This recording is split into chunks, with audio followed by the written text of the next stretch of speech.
ವಕ್ಫ್ board ಅಂತ ಹೇಳಿದ್ರು. Clarify ಮಾಡ್ತೀನಿ. ಒಂದೇ ನಿಮಿಷ. ಎಲ್ಲ ಮುಸ್ಲಿಮ್ಸ್ ಕೇಳಿ. ಮುಸ್ಲಿಮ್ಸ್ ಇದ್ರೆ ಅವ್ರು ಹೆಂಗೆ ಕ್ಲೈಮ್ ಮಾಡ್ತಾರೆ ಸರ್? ಈಗ ಒಬ್ಬ ದಲಿತ ಇರ್ತಾನೆ. ಸರ್ ಇಲ್ಲಿ ಒಂದ್ ನಿಮಿಷ ಕೇಳಿ ನೋಡಿ. ಒಂದೇ ನಿಮಿಷ ಈಗ ಮಾತಾಡ್ತಿರಲ್ಲ, ಚರ್ಚೆ ಇಲ್ಲ.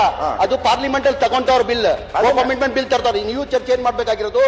ಏನ್ ಎಲ್ಲಾ ರೈತರು ಜಾಗ ತಗೊಂಡ್ಬಿಡ್ತಾವ್ರೆ, ಖಾತಾಗಳು ಮಾಡ್ಬಿಡ್ತೀವಿ ಅಂತ ಹೇಳಿದಿಲ್ಲ, ಅಪ್ರಚಾರ ಮಾಡಿದಿಲ್ಲ, ಜನಗಳಿಗೆ ತಪ್ಪಾಯ್ತು ಅದ್ ಬಗ್ಗೆ ಚರ್ಚೆ ಮಾಡಿ. ನೀವು ಅದ್ ಬಗ್ಗೆ ಅಲ್ಲಿ ಚರ್ಚೆ ಮಾಡಿ, ಅಲ್ಲಿ ಪಾರ್ಲಿಮೆಂಟ್ ಅಲ್ಲಿ ಚರ್ಚೆ ಮಾಡಿ ಹೇಳಿ. ಈಗ ಯಾಕೆ ಬಗ್ಗೆ ಪಾರ್ಲಿಮೆಂಟ್ ಅಲ್ಲಿ ಚರ್ಚೆ ಮಾಡ್ಬೇಕಾಗಿರೋದು? ಏನು ನೀವು ಏನ್ ಪ್ರಚಾರ ಮಾಡಿದೀರಾ, ಅಪ್ರಚಾರ ಮಾಡಿದೀರಾ? ಎಲ್ಲ ರೈತರ ಆಸ್ತಿ ತಗೊಂಡ್ಬಿಟ್ಟವ್ರೆ, ದೇವಸ್ಥಾನಗಳು ತಗೊಂಡ್ಬಿಟ್ಟವ್ರೆ, ಹಂಗ್ ಮಾಡ್ಬಿಟ್ಟವ್ರೆ. ಅದ್ ಬಗ್ಗೆ ಚರ್ಚೆ ಮಾಡಿ ಸರ್. ಅದ್ ಬಗ್ಗೆ ಏನಕ್ಕೆ ಮಾತಾಡ್ತೀರಾ ನೀವು? ತಗೊಂಡ್ ಬರ್ತಾರೆ ಪಾರ್ಲಿಮೆಂಟ್ ಅಲ್ಲಿ ಬಿಲ್, ಎಲ್ಲ ರಾಜ್ಯದಲ್ಲಿ ಮೀಟಿಂಗ್ ಮಾಡಿದ್ದಾರೆ. ಅವ್ರು ತಗೊಂಡು ಅಲ್ಲಿ ಪಾರ್ಲಿಮೆಂಟ್ ಅಲ್ಲಿ ಡಿಸ್ಕಷನ್ ಮಾಡಿ, ಅಲ್ಲಿ ಮಾಡಿ ಡಿಸ್ಕಷನ್. ಇಲ್ಲಿ ಡಿಸ್ಕಷನ್ ಅಗತ್ಯ ಇಲ್ಲ. ನೀವು ಮಾಡಿರೋದು ಆರೋಪ ಮೇಲೆ ಡಿಸ್ಕಷನ್ ಮಾಡಿ. ನೀವೇನು ಆರೋಪ ಮಾಡಿದೀರಾ ಡಿಸ್ಕಷನ್ ಮಾಡಿ. ನೋಡಿ, ಸಮಯ ಕಡಿಮೆ ಇದೆ. ಇಲ್ಲ, ಕ್ಲಾರಿಫಿಕೇಶನ್ ಸಮಯ ಕಡಿಮೆ ಇದ್ದಿದ್ದಕ್ಕೆ ಪಾಯಿಂಟಿಗೆ ಬನ್ನಿ ಅಂತ ನಾನು. ಈಗ ಜಮೀರ್ ಅಹಮದ್ ಏನು ಅಬ್ಜೆಕ್ಷನ್ ಇಲ್ಲ, ಪಾಯಿಂಟಿಗೆ ಬನ್ನಿ. ಆಯ್ತು, ಪಾಯಿಂಟಿಗೆ ಬನ್ನಿ. ಅದಕ್ಕೆ ನಾನು ಜಮೀರ್ ಅಹಮದ್ ಅವ್ರಿಗೆ ವಿನಂತಿ ಮಾಡ್ತೀನಿ. ಅವರು ದೊಡ್ಡ ಲೀಡ್ರು, ಮಂತ್ರಿ. ಅವರು ಒಂದು ಟೈಮ್ ಬೇಕಾದ್ರೆ ಮುಂದಕ್ಕೆ ಹಾಕ್ಬಿಡಿ. ಅವ್ರು ಏನೇನು ಬರ್ಕೊಡ್ತಾರೋ ಬಂದ್ರೆ ಎದುರು ಓದ್ಬಿಟ್ಟು ನಾನು ಹೊಟ್ಟೋಗ್ತೀನಿ ಮನೆಗೆ. ಅವ್ರು ಏನ್ ಹೇಳ್ತಾರೋ ಹಂಗೆ ಹೇಳ್ಬಿಟ್ಟು ಹೋಗ್ತೀನಿ ನಾನು. ನಂದೇನು ಅಬ್ಜೆಕ್ಷನ್ ಇಲ್ಲ, ಬರ್ಕೊಡ್ಲಿ ಅವ್ರು. ಅವ್ರೇ ಇದೇ ಹೇಳ್ಬೇಕು, ನೀನು ಇದೇ ಹೇಳ್ಬೇಕು ಅಂತ ಹೇಳಿದ್ರೆ ನನ್ಗೇನತ್ತೆ, ನಾನು ಹೇಳ್ತೀನಿ. ನಾನ್ ಬರ್ಕೊಟ್ಟಿದ್ದು ಹೇಳಿದ್ರ? ಯಾವಾಗಲೂ ಇದೇ ತರ ಅವ್ರ ಮೇಲೆ ಹೇಳ್ತೀರಾ ಹಿಂಗೆ? ನಮಗೆ ಹಕ್ಕೈತೆ, ವಿರೋಧ ಪಕ್ಷದ ಹಕ್ಕೈತೆ. ಹೆಂಗ್ ಎಕ್ಸ್ಪ್ಲೈನ್ ಮಾಡ್ಬೇಕು ಅಂತ ನಮ್ದೇ ವಿಧ ಇದೆ. ಜಮೀರ್ ಅವ್ರಿಗೆ ಅವ್ರದೇ ವಿಧ ಬೇರೆ, ಅವ್ರದೇ ವಿಧ ಬೇರೆ, ನಮ್ದೇ ವಿಧ ಬೇರೆ. ನಮ್ ಸ್ಟೈಲಲ್ಲಿ ನಾವ್ ಹೇಳ್ತೀರಿ. ಕೇಳೋ ಅಂತ ಪೇಷನ್ಸ್ ಬೇಕು. ತಪ್ಪೈತಿ ಕೊಡ್ಬಾರ್ದಿಲ್ಲ ಸರ್. ಆಯ್ತು, ತಪ್ಪಂದ್ರೆ ನೀವು ಉತ್ತರ ಕೊಡ್ತೀರಲ್ಲ, ಜಮೀರ್ ಅಹಮದ್ ಉತ್ತರ ಕೊಡ್ತಾರ. ಅವತ್ತೆ ಹೇಳಿ ನಮ್ಗೆ, ಇಂತಿಂತ ತಪ್ಪು ಮಾಡಿದ್ರ ಹೇಳಿ, ಪರವಾಗಿಲ್ಲ. 5 ದಿನದಿಂದ ನೋಡಿದ್ದೀನಿ ಸಮಯ ಹೆಂಗ್ ವ್ಯರ್ಥ ಆಗುತ್ತೆ ಅಂತ. 5 ದಿನದಿಂದ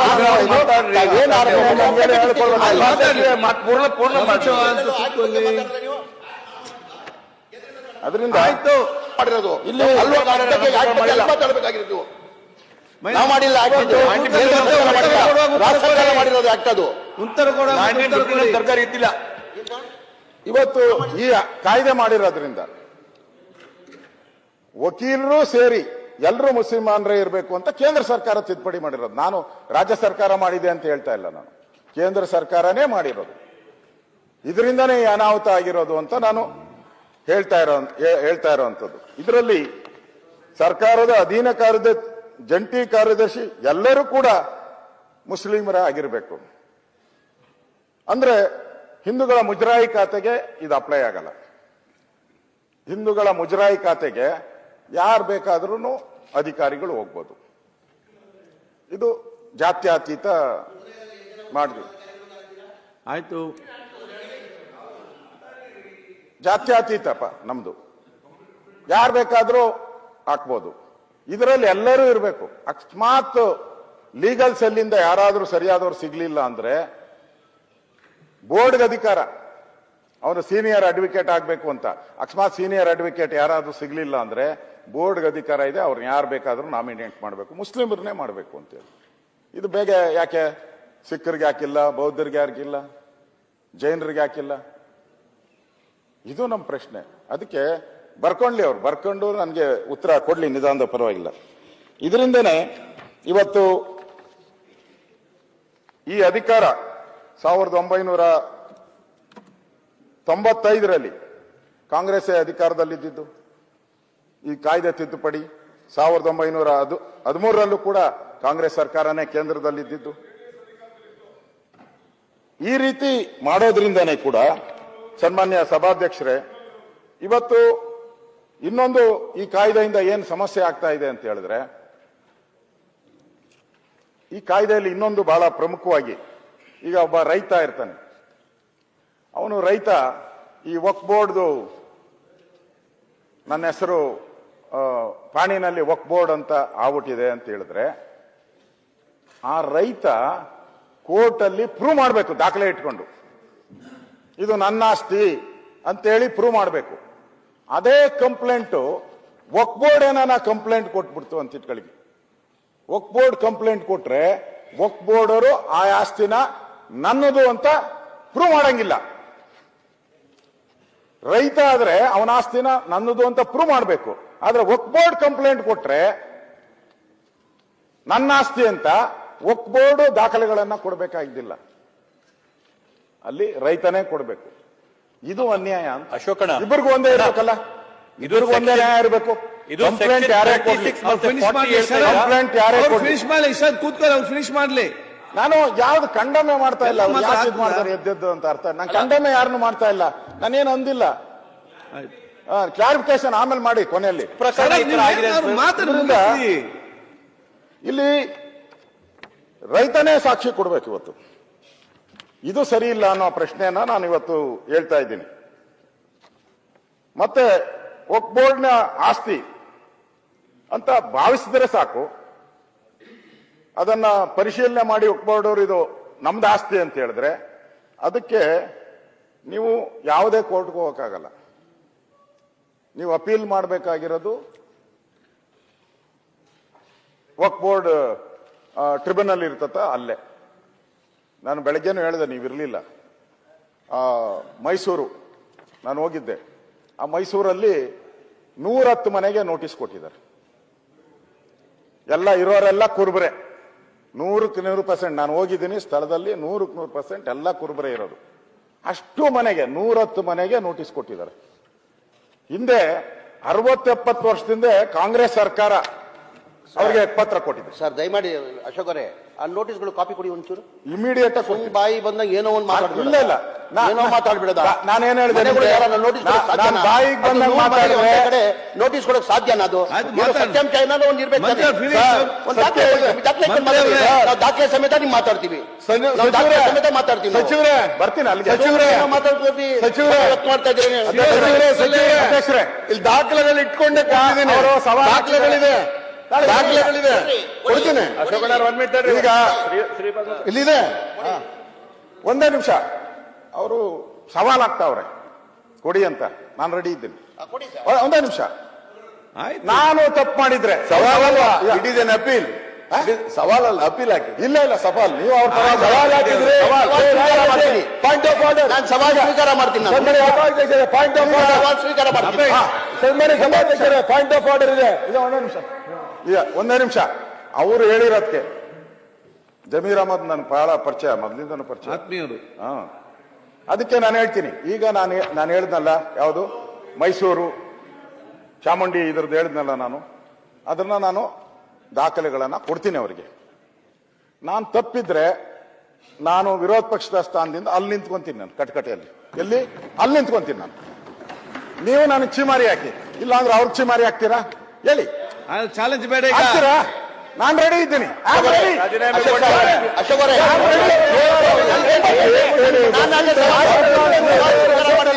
ಕೇಳಿ ಅಶೋಕ್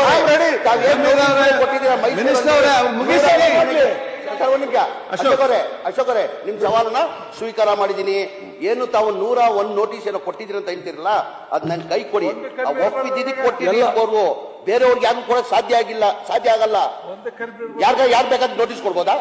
ಯಾರು ನೋಟಿಸ್ ಒಪ್ಪಿಂದ ಕೊಡ್ತಾರ? ಯಾರು ನೋಟಿಸ್ಗಳು ಕೊಡೋದು? ಈಗ ಏನ್ ಹೇಳಿಲ್ಲ, ಅಧಿಕಾರಿಗಳು ನೋಟಿಸ್ ಕೊಡ್ತಾರೆ, ಎಸಿಗಳು ನೋಟಿಸ್ ಕೊಡೋದು. ವಕ್ಫ್ ಬೋರ್ಡ್ ಇಂದ ಯಾವ ನೋಟಿಸ್? ಇದಕ್ಕೆ ಉತ್ತರ ಹೇಳಪ್ಪ. ಯಾರು ಕೊಡೋದು? ಅದಕ್ಕೆ ಉತ್ತರ ಹೇಳು. ಉತ್ತರ ಹೇಳು ಮಿನಿಸ್ಟರ್. ಸಾಬೀತಾಗ್ಲಿ ಅಂದ್ರೆ ನನ್ನ ಮಂತ್ರಿಯಿಂದ ರಾಜೀನಾಮೆ ಕೊಡ್ತೀನಿ ನಾನು, ರಾಜಕೀಯದಿಂದ ನಿವೃತ್ತಿ ತಗೊಂತೀನಿ ನಾನು. ಓಕೆನಾ? ಇಲ್ಲ ಅಂದ್ರೆ ಬೇರೆಯವ್ರ ಆಸ್ತಿಗೆ ನಾನು ನೋಟಿಸ್ ಕೊಟ್ಟಿದ್ರೆ ನಾನು ಮಂತ್ರಿ ಅಲ್ಲಿ ನಿಂತ್ಕೊಂತೀನಿ, ರಾಜೀನಾಮೆ ಕೊಡ್ತೀನಿ ನಾನು, ರಾಜಕೀಯದಿಂದ ನಿವೃತ್ತಿ ಹೋಗ್ತೀನಿ ನಾನು.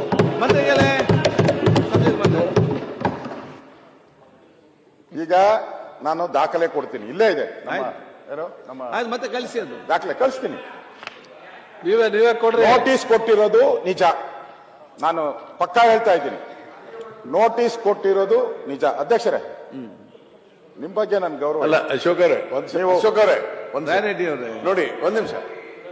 ನೀವು ಅವ್ರೇನ್ ಹೇಳಿದ್ರು, ವಕ್ಫಿಂದ ಕೊಟ್ಟಿಲ್ಲ, ಬೇರೆ ಬೇರೆ ಅಧಿಕಾರಿಗಳು as for the act Waqf act ಹಂಗಿರೋದ್ರಿಂದ ವಕ್ಫ್ ಆಕ್ಟ್ ಅನ್ನ ಇಂಪ್ಲಿಮೆಂಟ್ ಮಾಡಿದ್ದಾರೆ. ಈಗ ಒಂದ್ ಸೆಕೆಂಡ್, ವಕ್ಫ್ ಆಕ್ಟ್ ಅನ್ನ ಮಾಡಿರೋದು ಯಾರು? Government of India. ನೋಡಿ. ಅದೇ ಯಾರೇ ಇರ್ಲಿ, ಯಾವುದೇ ಪಾರ್ಟಿ ಇರ್ಲಿ, ನೋಟಿಸ್ ಕೊಟ್ಟಿದ್ದಾರೆ ಅಂದೆ ನಾನು. ಒಂದ್ ನಿಮಿಷ I am talking about the procedure as for the act of the government of India. Waqf act ಪ್ರಕಾರ ಕೊಟ್ಟಿದ್ದಾರೆ. ಅದರಲ್ಲಿ ತಪ್ಪಿದ್ರೆ ಏನಿದ್ರೆ ನೀವು ಸರಿ ಮಾಡಿಸಿ. ನಿಮ್ ಸರ್ಕಾರ ಆಗಿದೆ, ಅವ್ರ ಸರ್ಕಾರ ಇದ್ದಲ್ಲ ಆಗಿದೆ ಅಂತ ಹೇಳಿದ್ರೆ ಅದಕ್ಕೆ ವಕ್ಫ್ ಏನ್ ಮಾಡ್ಬೇಕಂತ ಸಲಹೆ ಕೊಡಿ. ಮಾಡ್ಬೇಕಾದರೂ ಗವರ್ಮೆಂಟ್ ಆಫ್ ಇಂಡಿಯಾ. ನೀವು ಮತ್ತೆ ಮಾತಾಡಿ ಸನ್ಮಾನ್ಯ ಅಧ್ಯಕ್ಷರೇ, ಎಲ್ಲ ಕಾನೂನು ಕಲ್ತವ್ರು ಬಂದಿದ್ದಾರೆ ಇಲ್ಲಿ, ಎಲ್ಲ ಕಲ್ತವ್ರೆ, ಕಲಿಯೋದವ್ರು ಯಾರು ಕೂಡ ಇಲ್ಲ. ಅದು ಯಾವಾಗ ಮಾತಾಡ್ಬೇಕು ನಾವು ಆಲೋಚನೆ ಮಾಡ್ಬೇಕು ಅಷ್ಟೇ. ನಿಮ್ಗೆ ಟೈಮ್ ಸಿಕ್ಕಿದ್ರೆ ನೀವು ಮಾತಾಡಿ. ನಿಮ್ಮ ಮಾತುಗಳಿಗೆ ನಾನು ಸಹಮತ ಇದೆ. ಯಾಕಂದ್ರೆ ನೀವು ಪಾಕಿಸ್ತಾನ ಜಿಂದಾಬಾದಾಗ ಏನೇನ್ ಮಾತಾಡಿದ್ದೀರಾ ಇಲ್ಲಿ ನನ್ಗೆ ಗೊತ್ತಿದೆ. ಯಾವ ರೀತಿ ನಿಮ್ ಭಾಷೆ ಉಪಯೋಗ ಮಾಡಿದ್ದೀರಾ. ಅಲ್ಲ, ಈ ವಿಷಯ ಇಲ್ಲಿ ಮಾತಾಡ್ಬೋದಾ ಸರ್? ಅದಕ್ಕೋಸ್ಕರ ಇದ್ರಲ್ಲಿ ಮಾತಾಡ್ಬೋದಾ? ಅಲ್ಲ, ನಿಮ್ ಬಗ್ಗೆ ಯಾವ ವಿಷಯದಾಗ ಯಾರ್ಯಾರೇನ್ ಮಾತಾಡಿದ್ರು ಶಿವಣ್ಣ ಕೇಳಿದಿಷ್ಟೇ. ನಿಮ್ಗೆ ಇವತ್ತು ಶುಕ್ರವಾರ ಊರಿಗೆ ಹೋಗ್ಬೇಕಂತ ಏನೋ ಮನಸ್ಸಿದೆಯಾ? ಮಾಡ್ಲಾ? ನಾವ್ ಇನ್ನೊಂದು ಹೇಳಿಲ್ಲ ಇದೆ ಇದರಲ್ಲಿ ಮುಸ್ಲಿಮ್ರ ಏನಾರ ಇವ್ರಿಗೆ ಓಟ್ ಹಾಕಿ ಚರ್ಚೆ ಬರೋರೇನ್ರಿ, ತರೋರೇನ್ರಿ? ನೀವು ಮಾತಾಡಿ. ದಯವಿಟ್ಟು ಓಟ್ ಹಾಕಲ್ಲ ಅಂತ ಇಷ್ಟೆಲ್ಲ ಚರ್ಚೆ ಮಾಡ್ತಾ ಇದ್ದೀವಿ. ನಮ್ದಾದ್ಮೇಲೆ ಶಿವಲಿಂಗೇಗೌಡರು ಮಾತಾಡ್ತಾರೆ. ನಮ್ದಾದ್ಮೇಲೆ ಶಿವಲಿಂಗೇಗೌಡರು, ಅದಾದ್ಮೇಲೆ ಶಿವಣ್ಣ ಎಲ್ಲ ಮಾತಾಡ್ತೀವಿ. ನೀವ್ ಯಾಕೆ ತಂದಿದ್ದೀರಿ? ನಿಮ್ ಸ್ವಾರ್ಥಕ್ಕೋಸ್ಕರ ತಂದಿದ್ದೀರಿ. ನಾವು ಸ್ವಾರ್ಥ ಅವರು ಹೌದು, ನೀವು ಅವ್ರು ಓಟ್ ಹಾಕಲ್ಲ, ಎಲ್ಲ ತಡೆ ಕಾಂಗ್ರೆಸ್ಗೆ ಹಾಕ್ತಾರೆ ಅಂತ ಹೇಳಿ ಚರ್ಚೆ ತಂದ್ರು. ಪಾರ್ಟಿಗೂ ಜಂಪ್ ಹೊಡಿತಾ ಇದ್ರೆ ಇಲ್ಲ, ಇನ್ಯಾತು ತಂದಿದ್ದೀರಿ ಗೊತ್ತಾಗಕ್ಕಲ್ಲ. ಈ ರಾಜ್ಯದ ಅಧ್ಯಕ್ಷರೇ, ಈ ದೇಶದ ಜನಕ್ಕೆ ಗೊತ್ತಾಗತ್ ನೋಡ್ರಿ. ಮಾತಾಡ್ರಿ. ಇದೇನ್ ಸುಮ್ನೆ ಚರ್ಚೆ ಇನ್ಯಾಕ್ರಿ ತಂದಾರೆ? ಬೇರೆ ಜಾತಿ ಮೇಲೆ ತಂದಾರೇನ್ರಿ? ಸಾಬ್ರ ಮೇಲೆ ಆಗವತ್ತಿ ತಂದಾರೆ. ಶಿವಲಿಂಗೇಗೌಡರು ಆ ವೋಟ್ ಬ್ಯಾಂಕ್ ಅಲ್ಲಿ ಇದೆ ಅಂತಾನೆ ಕಾಂಗ್ರೆಸ್ಗೆ ಹೋಗಿದ್ದು. ಯಾಕೆ ಹೋಗ್ತೀರಿ? ಆ ವೋಟ್ ಬ್ಯಾಂಕ್ ಅಲ್ಲಿ ಇದೆ ಅಂತ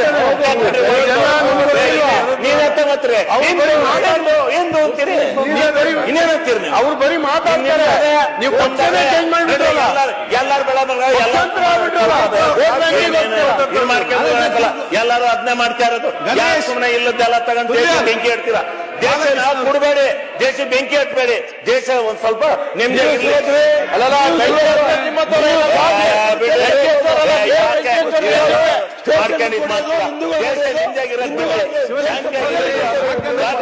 ರಾಷ್ಟ್ರ ಅಂತ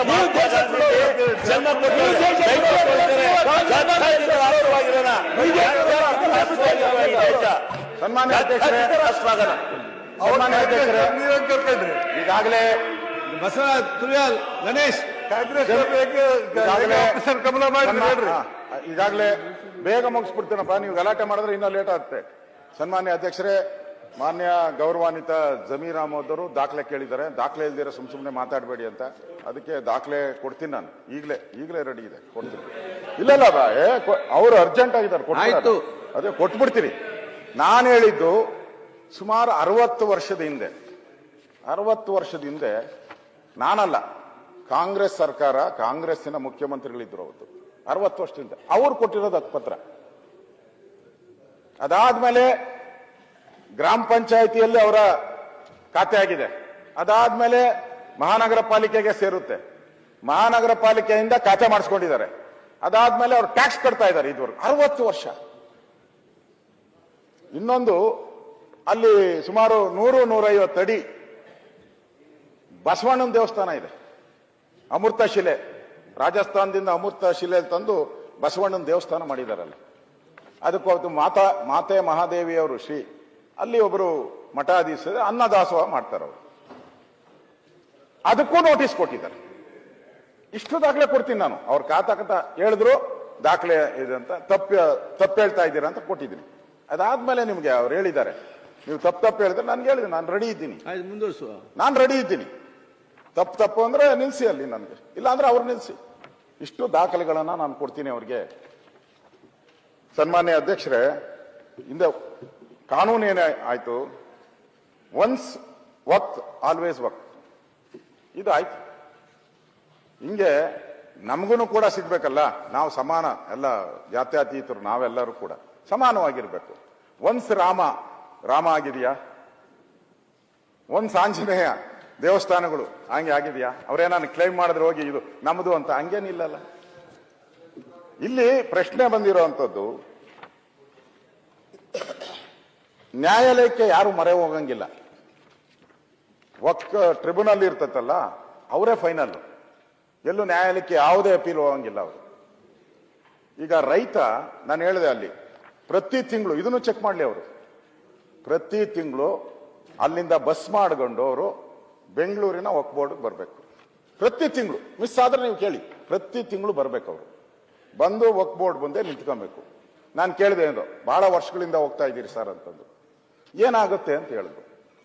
ನಾನು ಹೇಳಿದೆ ಅಲ್ಲಿ ಹೋಗ್ತೀನಿ ಸರ್. ನಿಮ್ಮ ಕೇಸು ಮುಂದೆ ಹೋಗಿದೆ, ಬರೋ ತಿಂಗಳು ಬನ್ನಿ ಅಂತ. ಬರೋ ತಿಂಗಳು ಬರಬೇಕು. ಅದಾದ್ಮೇಲೆ ಹಿಂಗೆ ಪ್ರತಿ ತಿಂಗಳು ಸುತ್ತುತ್ತಾ ಇದ್ದಾರೆ. ಸುಮಾರು ನನಗೆ ಅವ್ರು ಹೇಳಿದ್ದು ಒಂದು 2 ವರ್ಷ ಅಂತ, ಕರೆಕ್ಟಾಗಿ ಅವ್ರಿಗೆ ಗೊತ್ತಿರ್ತದೆ ಹೇಳ್ತಾರೆ. 2 ವರ್ಷ ಅಂತ ಇಟ್ಕೊಳ್ಳಿ ಹೇಳ್ತಾರೆ. ಎಷ್ಟು ವರ್ಷನಾಗ್ಲಿ, 1 ವರ್ಷ ತಿರುಗಿದ್ರು ಅಷ್ಟೇ ಅಲ್ವಾ? ತಿರುಗ್ತಾ ಇದ್ದಾರೆ. ತಿರುಗಿದ್ಮೇಲೆ ಅವ್ರು ಈಗ ಏನ್ ಹೇಳ್ತಾ ಇದ್ದಾರೆ, ಅವ್ರು ಜನ ಹೇಳಿದ್ ನನ್ನ ಹತ್ರ, ನೋಡ್ರಿ ಇದು ಯಾವುದೇ ಕಾರಣಕ್ಕೂ ನಿಮ್ಗೆ ಬಿಟ್ಕೊಡಲ್ಲ. ನೀವು 60 ವರ್ಷ ಇರ್ಬೋದು, 70 ವರ್ಷ ಇರ್ಬೋದು, ನೀವು ಲೀಸ್ಗೆ ತಗೊಂಬಿಡಿ ಅಂತ ಹೇಳಿ ಒಂದ್ ರೀತಿ ಅವ್ರಿಗೆ ಭಯ ಬೀಳಿಸ್ತಾ ಇದ್ದಾರೆ.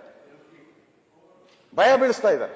ಅಲ್ಲಿ ಜನ ಹೇಳಿದ್ದು ಭಯ ಬೀಳಿಸ್ತಾ, ನೀವು ಲೀಸ್ಗೆ ತಗೊಳ್ಳಿ, ಇಲ್ಲ ಅಂದ್ರೆ ಯಾವ ಕಾರಣಕ್ಕೂ ನಿಮ್ಗೆ ಕೊಡಲ್ಲ ಅಂತ ಹೇಳ್ತಾ ಇದ್ದಾರೆ. ಇದು ಸುಳ್ಳ? ದಾಖಲೆ ಕೊಡ್ತೀನಿ ನಾನು. ಏನು ಆಗಿಲ್ಲ ಅಂತಾರೆ. ಅಲ್ಲಿ ದಾಖಲೆ ಕೊಡ್ತೀನಿ, ಇಷ್ಟಕ್ಕೂ ದಾಖಲೆ ಕೊಡ್ತೀನಿ. ದಾಖಲೆ ಇಲ್ಲದೆ ನಾನು ಅವ್ರ ಹತ್ರ ಮಾತಾಡೋದೇ ಇಲ್ಲ.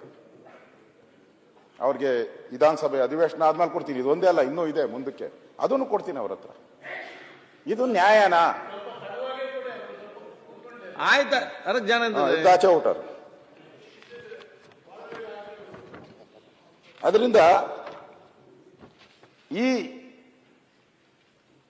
ಕಾಯ್ದೆಗಳಿಂದ ಬಹಳಷ್ಟು ಅನ್ಯಾಯಗಳನ್ನು ಆಗ್ತಾ ಇದೆ. ಇನ್ನೊಂದು, ಅವರ ಆಕ್ಟ್ ಪ್ರಕಾರ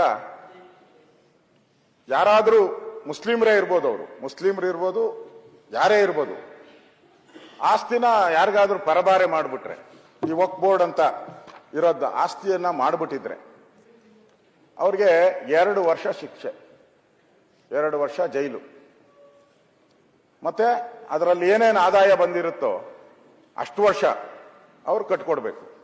ಮೊನ್ನೆ ಗೌರಿಬಿದ್ನೂರು ನಾನು ಹೋಗಿದ್ದೆ, ಚಿಕ್ಕಬಳ್ಳಾಪುರ ಗೌರಿಬಿದ್ನೂರು. ಅಲ್ಲೊಬ್ಬ ರೈತ ಬಂದ ನನ್ನ ಹತ್ರ, ಇದೇ ವಿಚಾರಕ್ಕೆ ಹೋಗಿದ್ದೆ. ರೈತ ಬಂದ, ಸರ್ ಈ ಆಸ್ತಿ ನನಗೆ 3 ಎಕರೆ ಜಮೀನಿದೆ ಗೌರಿಬಿದ್ನೂರಲ್ಲಿ, ಇದಕ್ಕೆ ನಮ್ಮ ತಾಯಿಗೆ ಬಂತು. ನಿಮ್ಮ ತಾಯಿಗೆ ಹೆಂಗ್ ಬಂತಪ್ಪ? ಅವರ ತಂದೆ ಕೊಟ್ಟಿದ್ದು ಸರ್ ಅಂತ. ಅಂದ್ರೆ 3 ತಲೆಮಾರು. ಇದಕ್ಕೂ ದಾಖಲೆ ಕೊಡ್ತೀನಿ ನನಗೆ. 3 ತಲೆಮಾರಾಗಿದೆ ಅವನು ಆಸ್ತಿ, ಅವನು ಅನುಭವದಲ್ಲಿದ್ದಾನೆ. ಮೊನ್ನೆ ಅವನು ಮದುವೆ ಇದೆ, ಅವನ ಮಗಳು ಮದುವೆ ಇದೆ. ಮದುವೆಗೆ ಬ್ಯಾಂಕ್ ಲೋನ್ ಹೋದಾಗ ಬ್ಯಾಂಕ್ ಅವ್ರು ಹೇಳಿದ್ರು ಇದು ವಕ್ಫ್ ಬೋರ್ಡ್ ಆಸ್ತಿಯಪ್ಪ ಅಂತ ಹೇಳಿ.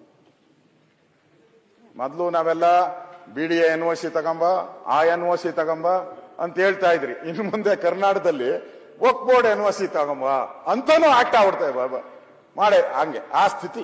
ಅಂದ್ರೆ ಅವನ ಗತಿ ಏನೀಗ? ರೈತನ ಗತಿ ಮದುವೆ ಮಾಡಬೇಕು, ಲೋನ್ ಕೊಡ್ತಾ ಇಲ್ಲ, 3 ತಲೆಮಾರಾಗೈತೆ, ವಕ್ಫ್ ಬೋರ್ಡ್ ಅಂತ ಬಂದ್ಬಿಟ್ಟೈತಿ. ಈಗ ಹೆಂಗ್ ಬದುಕಬೇಕು ರೈತ? ಇದು ನಮ್ಮ ಪ್ರಶ್ನೆ. ಏನ್ ರಾಜಕಾರಣ ಅಂತಲ್ಲ ಇದು. ಈ ರೀತಿ ಖರೀದಿ ಮಾಡಿದ್ರೂ ಕೂಡ ಅವ್ರಿಗೆ ಆಸ್ತಿ ಸಿಗಲ್ಲ ಅಂತ ಹೇಳಿ ಇವತ್ತು ಆಗಿರುವಂತದ್ದು. ಸನ್ಮಾನ್ಯ ಅಧ್ಯಕ್ಷರೇ, ಈ ಕಾಯ್ದೆ 1923ರ ಕಾಯ್ದೆಯಲ್ಲಿ ಏನ್ ಹೇಳ್ತೈತೆ ಅಂದ್ರೆ, ಲಿಮಿಟೇಷನ್ ಆಕ್ಟ್, ಅದರಲ್ಲಿ ಮೊದಲು 12 ವರ್ಷ ಇತ್ತು. ಈಗ ವಕ್ಫ್ ಬೋರ್ಡ್ ಆಸ್ತಿ ಅಂತ ಹೇಳಿದ್ರೆ 12 ವರ್ಷ ಒಳಗಡೆ ಕ್ಲೈಮ್ ಮಾಡಬೇಕಾಯ್ತು ವಕ್ಫ್ ಬೋರ್ಡ್, 12 ಇಯರ್ಸ್. ಈಗ ಏನ್ ಮಾಡಿದ್ದಾರೆ, ಅದನ್ನ 30 ವರ್ಷಕ್ಕೆ ಎಕ್ಸ್ಟೆಂಡ್ ಮಾಡಿದ್ದಾರೆ. 30 ವರ್ಷಕ್ಕೆ. ಯಾರಿಗೆ? ವಕ್ಫ್ ಬೋರ್ಡ್ಗೆ. ರೈತನಿಗೆ ಎಷ್ಟು ಮಾಡಿದ್ದಾರೆ? 30 ವರ್ಷ ಇಲ್ಲ, ರೈತನಿಗೆ 3 ವರ್ಷ.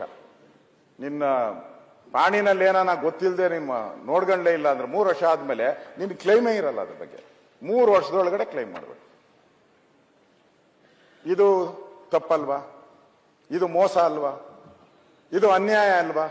ರೈತನಿಗೆ ಜಾಸ್ತಿ ಮಾಡಬೇಕಾಯ್ತು, ವಕ್ಫ್ ಬೋರ್ಡ್ಗೆ 3 ವರ್ಷ ಮಾಡಬೇಕಾಯ್ತು, ರೈತನಿಗೆ 30 ವರ್ಷ ಕೊಡಬೇಕಾಯ್ತು.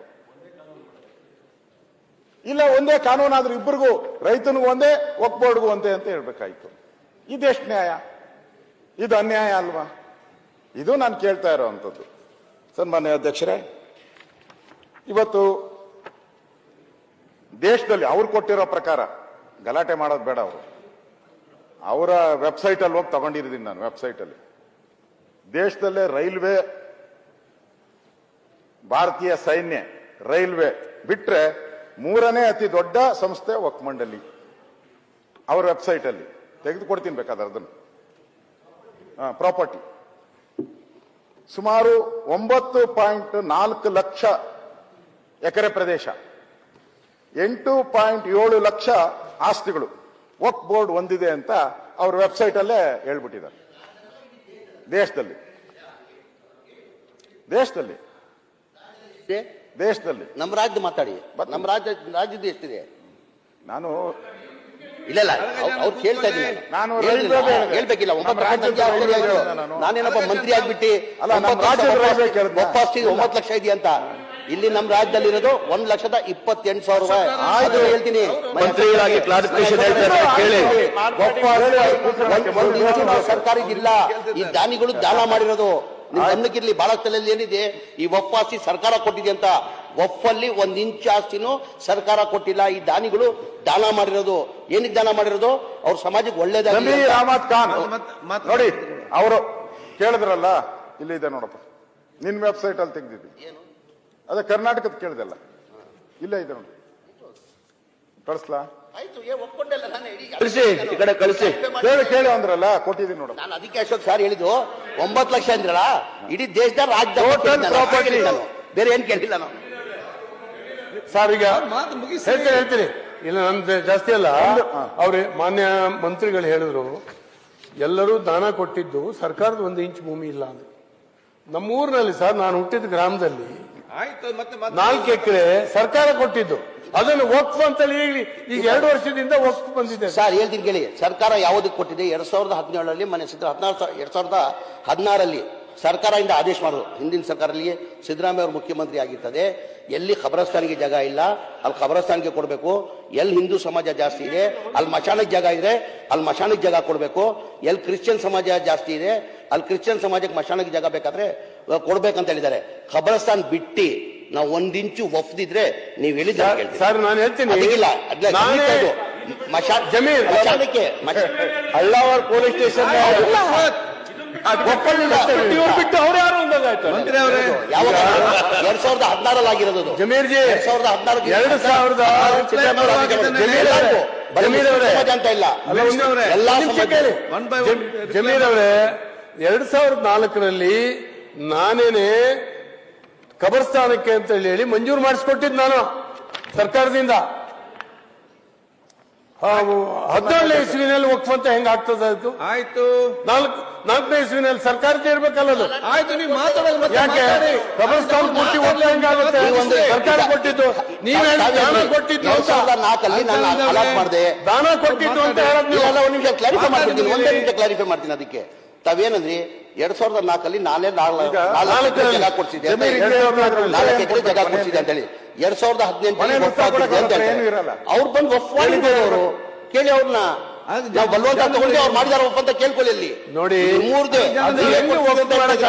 ಕೇಳ್ಕೊಳ್ಳಿ ನೀವು. ಯಾರು ಆರ್ಡರ್ ಮಾಡಿದ್ದು? ಆಯ್ತು, ಕೂತ್ಕೊಳ್ಳಿ. ಈಗ ಅದೆಲ್ಲ ನಮ್ದು ಜಾಗ ಅಂತ ಹೇಳಿ ವಕ್ಫ್ ಮಾಡ್ಕೊಳ್ಲಿಕ್ಕೆ ದಾನ ಕೊಟ್ಟಿದ್ದು. ಆಯ್ತು. ಸನ್ಮಾನ್ಯ ಅಧ್ಯಕ್ಷರೇ, ಜಮೀರ್ ಅಹಮದ್ ಅವರು ದೇಶದ ಹೇಳಿದ್ರಿ, ರಾಜ್ಯದ ಹೇಳು ಅಂತ ಹೇಳಿದ್ದಾರೆ. ಟೋಟಲ್ ಅವರು ನೀವು ಡಿಕ್ಲೇರ್ ಮಾಡಿರೋದು ನಿಮ್ಮ Waqf land in Karnataka total properties 47,470. 1,11,874 ಎಕರೆ, 9 ಗುಂಟೆ. ಆ ಗುಂಟೆನೂ ಬಿಟ್ಟಿಲ್ಲ, 9 ಗುಂಟೆ ಅವ್ರು ಡಿಕ್ಲೇರ್ ಮಾಡಿರೋದು, ನಾನಲ್ಲ. ಅಂಡರ್ ಡಿಸ್ಪ್ಯೂಟ್ 84,000 ಎಕರೆ. ಅಂಡರ್ ಡಿಸ್ಪ್ಯೂಟ್ 84,000 ಎಕರೆ. ಇದು ಅವರ ವೆಬ್ಸೈಟ್ ಅಲ್ಲಿ. ಮೋಸ್ಟ್ ಲ್ಯಾಂಡ್ ಅಂದ್ರೆ ಜಾಸ್ತಿ ಇದಾಗಿರೋದು ಕಬಳಿಕೆ ಅಂತ ಹೇಳಿ 20,000 ಕಲಬುರ್ಗಿಯಲ್ಲಿ 20,865 ಎಕರೆ ಕಬಳಿಕೆ ಆಗಿರೋದು ಅವರ ಇದು. ವಿಜಯಪುರ 13,570 ಎಕರೆ 16,000. ಅವರ ವೆಬ್ಸೈಟ್ ನಮ್ದು, ನಿಮ್ದಲ್ಲ, ನಿಮ್ದು ವೆಬ್ಸೈಟ್ ಬೇರೆ ಅವ್ರದ್ದು. ಆಯ್ತು. ಆಮೇಲೆ ಬೀದರ್ 13,310. ಲೀಸ್ಟ್ ಕಡಿಮೆಯಲ್ಲಿ ಅಂತ ಹೇಳಿದ್ರೆ ಚಾಮರಾಜನಗರ, ಕೊಡಗಲ್ಲಿ 248 ಎಕರೆ. ಅವ್ರು ಕೇಳಿದ್ರಲ್ಲ ಅದಕ್ಕೆ 1,11,000. ಅಶೋಕ್ ಅವರೇ, ಅದರಿಂದ ಅಶೋಕ್ ಅವರೇ, ದಾನ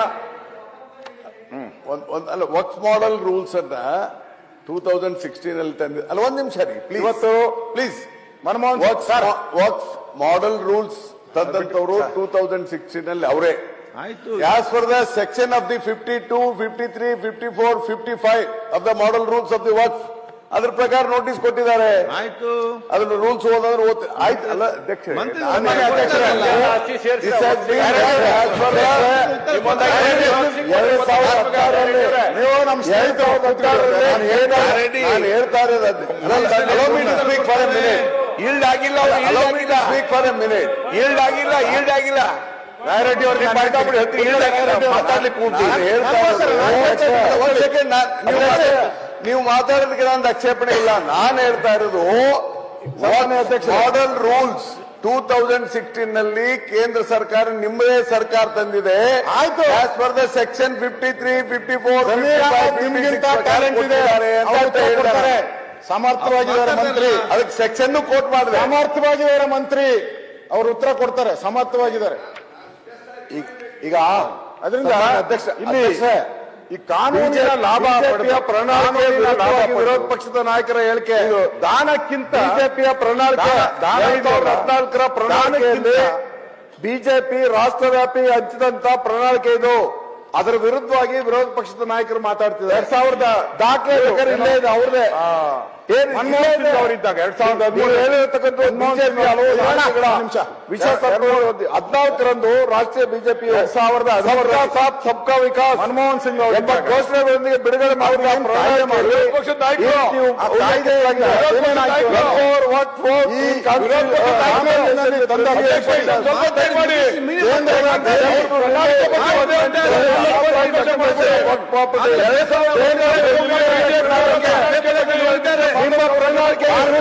ಮಾತಾಡ್ತಾ ಇದ್ದೀರಾ.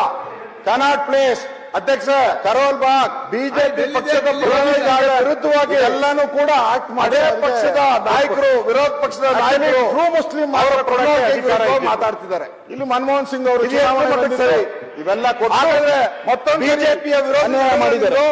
ಇವತ್ತು ಪಕ್ಷಕ್ಕೆ ವಿರೋಧಿ ನಡೆಯಲ್ಲ, ಇಲ್ಲೇ ಇದೆಯಲ್ಲ ಹೇಳೋದೇನು. ನೀವು ಯಾಕೆ ಚರ್ಚೆ ಮಾಡ್ತೀರಿ? ಅದು ಪೇಪರ್ ಅಲ್ಲಿ ಬಂದಿದೆ, ಇಡೀ ನೋಡಿದ್ದಾರೆ. ಇವರ ರಾಷ್ಟ್ರದಲ್ಲ ಮಂತ್ರಿ ಉತ್ತರ ಕೊಡ್ತಾರೆ. ಅದು ಅವ್ರು ಎಲ್ಲರಿಗೂ ಕೂಡ ಗೊತ್ತಿದೆ. ಈಗ ಅವ್ರ ಪಕ್ಷ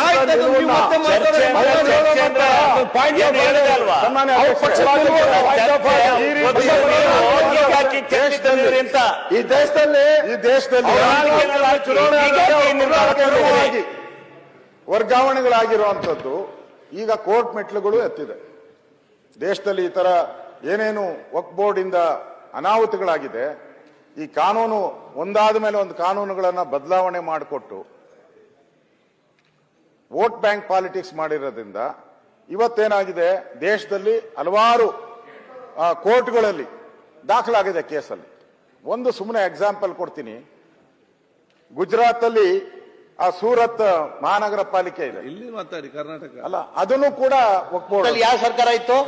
ಆಮೇಲೆ ಕೇಂದ್ರದಲ್ಲಿ ಅಶೋಕ್ ಸರ್ ಆಕ್ಟ್ ಬಗ್ಗೆ ಮಾತಾಡಿಲ್ಲ. 10 ವರ್ಷದಿಂದ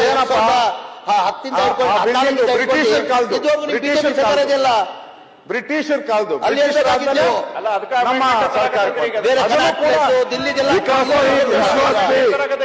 ಅಂತೇಳಿ ಕೋರ್ಟ್ ಅಲ್ಲಿ ಚೀಮಾರಿ ಆಗ್ತದೆ. ಅದಾದ್ಮೇಲೆ ಅಷ್ಟಕ್ಕೆ ಬಿಟ್ಟಿಲ್ಲ, ದ್ವಾರಕೆ, ಕೃಷ್ಣನ ದ್ವಾರಕೆ ಇದೆ ಅಲ್ಲೇ. ಆ ಕೃಷ್ಣನ ದ್ವಾರಕೆ ಇದೆ, 2 ದ್ವೀಪಗಳು, ಕೃಷ್ಣನ ದ್ವಾರಕೆ, ಅದು ಕೂಡ ಅಂತ ಆಗ್ತು.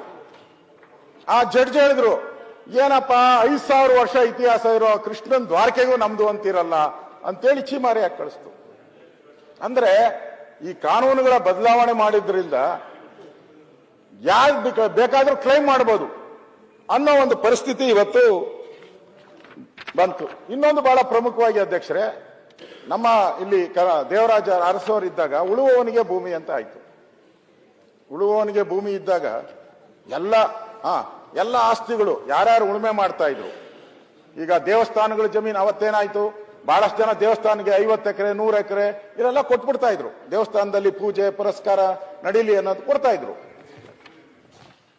ಅದೇ ರೀತಿ ವಕ್ಫ್ ಬೋರ್ಡ್ ಅಲ್ಲೂ ಅಷ್ಟೇ, ಅದನ್ನು ಕೂಡ ಮೇಂಟೈನ್ ಮಾಡಕ್ಕಾಗದೆ ಆ ಮಸೀದಿಗಳಲ್ಲಿ ಅದನ್ನು ಕೂಡ ರೈತರೆಲ್ಲ ಉಳುಮೆ ಮಾಡ್ತಾ ಇದ್ರು. ಈ ಉಳುವವನೇ ಭೂಮಿ ಕಾಯ್ದೆ ಬಂದ ಮೇಲೆ ಏನಾಯ್ತು, ಎಲ್ಲ ಅವ್ರಿಗೆ ಆಗೋಯ್ತು, ರೈತರಿಗೆ ಆಗೋಯ್ತು. ಉಳಿಯೋನೆ ಒಡಿಯ, ಉಳಿಯೋನೇ ಉಳಿಯೋನೆ ಒಡಿಯ, ಉಳಿಯೋನೇ ಅಲ್ಲ, ಉಳುವವನೇ ಒಡಿಯ ಅಂತ ಹೇಳಿದ. ಉಳಿಯೋನೇ ಅಲ್ಲಪ್ಪ, ಉಳುವವನೇ ಭೂಮಿಯ ಒಡೆಯ. ಹೇಳಿ ನೀವು, ಉಳುವವನೇ ಒಡೆಯ. ಪರಮೇಶ್ವರ್ ಯಾಕೆ ನಿಂತು ಉಳಿಯಿಂಡರ್ ಅಲ್ಲ. ಸರಿ ಆಯ್ತು, ಇದು ಹಿಂದೂ ದೇವಸ್ಥಾನಗಳಿಗೆಲ್ಲ ಆಯ್ತು, ಮುಸ್ಲಿಂ ಇದಕ್ಕೂ ಮಸೀದಿಗೂ ಆಯ್ತು, ಏನ್ ವ್ಯತ್ಯಾಸ ಇಲ್ಲ. ಅಂತ ಬಂತು. ಈಗೇನಾಯ್ತು, ಅದು ಈ ಮನಮೋಹನ್ ಸಿಂಗ್ ಅವರು ಕಾಯ್ದೆ ಮಾಡಿದ್ಮೇಲೆ ಇದು ಇವ್ರಿಗೆ ಅಪ್ಲೈ ಆಗಲ್ಲ. Once walk always walk. ಅದು ಸುಪ್ರೀಂ ಕೋರ್ಟ್ ಅಲ್ಲಿ 19 ಈಗ ಎಷ್ಟೇ ವರ್ಷ ಹಿಂದೆ 30 ವರ್ಷ ಅದಾದ್ಮೇಲೆ 30 ವರ್ಷದ ಹಿಂದೆದು ನಿಮ್ದೇ ಸರ್ಕಾರ ನಿಮ್ದೇ ಸರ್ಕಾರಲ್ಲಿ ನೀನು ಹಿಂಗೆಲ್ಲ ಒಪಿನಿಯನ್ ಕೇಳ್ತಾರೆ. ಏನಂತ ಹೇಳ್ತೀರಾ, ರಿಪೀಟ್ ಮಾಡಬೇಕು, not applicable to work properties ಅಂತ ತಮ್ಮ ಸರ್ಕಾರದಲ್ಲಿ 2019 ಬಿಜೆಪಿ ಸರ್ಕಾರ ಇತ್ತು, ಗೊತ್ತಿಲ್ಲ. ಸಮ್ಮಿಶ್ರ ಸರ್ಕಾರ ಕುಮಾರಸ್ವಾಮಿ ನಿಮ್ ಪಾರ್ಟ್ನರ್ ತಾರೆ, ಕುಮಾರಸ್ವಾಮಿನು ಈ ದೇಶದಲ್ಲಿ ಮುಖ್ಯಮಂತ್ರಿ ಆಗಿದ್ರು, ಒಂದು ವ್ಯವಸ್ಥೆ ಆಗಿರೋದು. ಸನ್ಮಾನ್ಯ ಅಧ್ಯಕ್ಷರೇ, ನಾನು ಈಗ ಹೇಳಿದ್ನಲ್ಲ, ನಾನು ಶ್ರೀರಂಗಪಟ್ಟಣಕ್ಕೆ ಹೋಗಿದ್ದೆ, ಇದೇ ವಿಚಾರವಾಗಿ ವಕ್ಫ್ ಬೋರ್ಡ್ನ ವಿಚಾರವಾಗಿ ಶ್ರೀರಂಗಪಟ್ಟಣಕ್ಕೆ ಭೇಟಿ ಮಾಡಿದೆ. ಇವಾಗ ಹೇಳಿದ್ರಲ್ಲ ಅವರು, ನಾವೇನಂಗ್ ಮಾಡಲ್ಲ, ಏನು ಜಮೀರ್ ಅಹಮದ್ ಅವಾಗೆ ಮಾತಾಡಿದಾಗ ನಾನು ಹೇಳಿದ್ನಲ್ಲ, ನನ್ನ ಮೇಲೆ ನೀವು ಏನ್ ಬೇಕೋ ಹೇಳಿ, ನಾನು ಅಲ್ಲಿ ನಿಂತ್ಕೊಂತೀನಿ ಬಂದು ಅಂತ. ಯಾವ್ದಾನ ದೇವಸ್ಥಾನ ಕೊಟ್ಟಿದ್ದೀರಾ ತೋರಿಸಿ ನೀವು ಅಂತ ಹೇಳಿದ್ರು. ನೋಡಿ ನಾನು ತೋರಿಸ್ತೀನಿ. ಈಗ Srirangapatna survey number 74, survey number 74, 6 ಗುಂಟೆ ಜಾಗ, ಲಕ್ಷ್ಮೀ ದೇವಸ್ಥಾನ, ಚಿಕ್ಕಮ್ಮನ ದೇವಸ್ಥಾನ ಅಂತ ಕರೀತಾರಲ್ಲ, ಚಿಕ್ಕಮ್ಮನ ದೇವಸ್ಥಾನ, ಲಕ್ಷ್ಮೀ ದೇವಸ್ಥಾನ. ಅಲ್ಲಿ ನಾನೇ ಹೋಗಿದ್ದೆ, ಅಲ್ಲಿ ಒಂದೇ ಒಂದು ಮುಸ್ಲಿಂ ಕುಟುಂಬನೂ ಇಲ್ಲ. ಇದು ಎಲ್ಲಿದೆ ದೇವಸ್ಥಾನ, ಲಕ್ಷ್ಮೀ ದೇವಸ್ಥಾನ, ಚಿಕ್ಕಮ್ಮನ ದೇವಸ್ಥಾನ ಅಂದ್ರೆ ಆ ಗದ್ದೆಗಳು ಪೂರ್ತಿ ಗದ್ದೆ ಇದೆ, ಮನೆಗಳು ಇಲ್ಲ, ಅದ್ರ ಮಧ್ಯೆ ಇದು ಚಿಕ್ಕಮ್ಮನ ದೇವಸ್ಥಾನ ಇದೆ. ಅಧ್ಯಕ್ಷ, ಇದು ಚಿಕ್ಕಮ್ಮನ ದೇವಸ್ಥಾನ.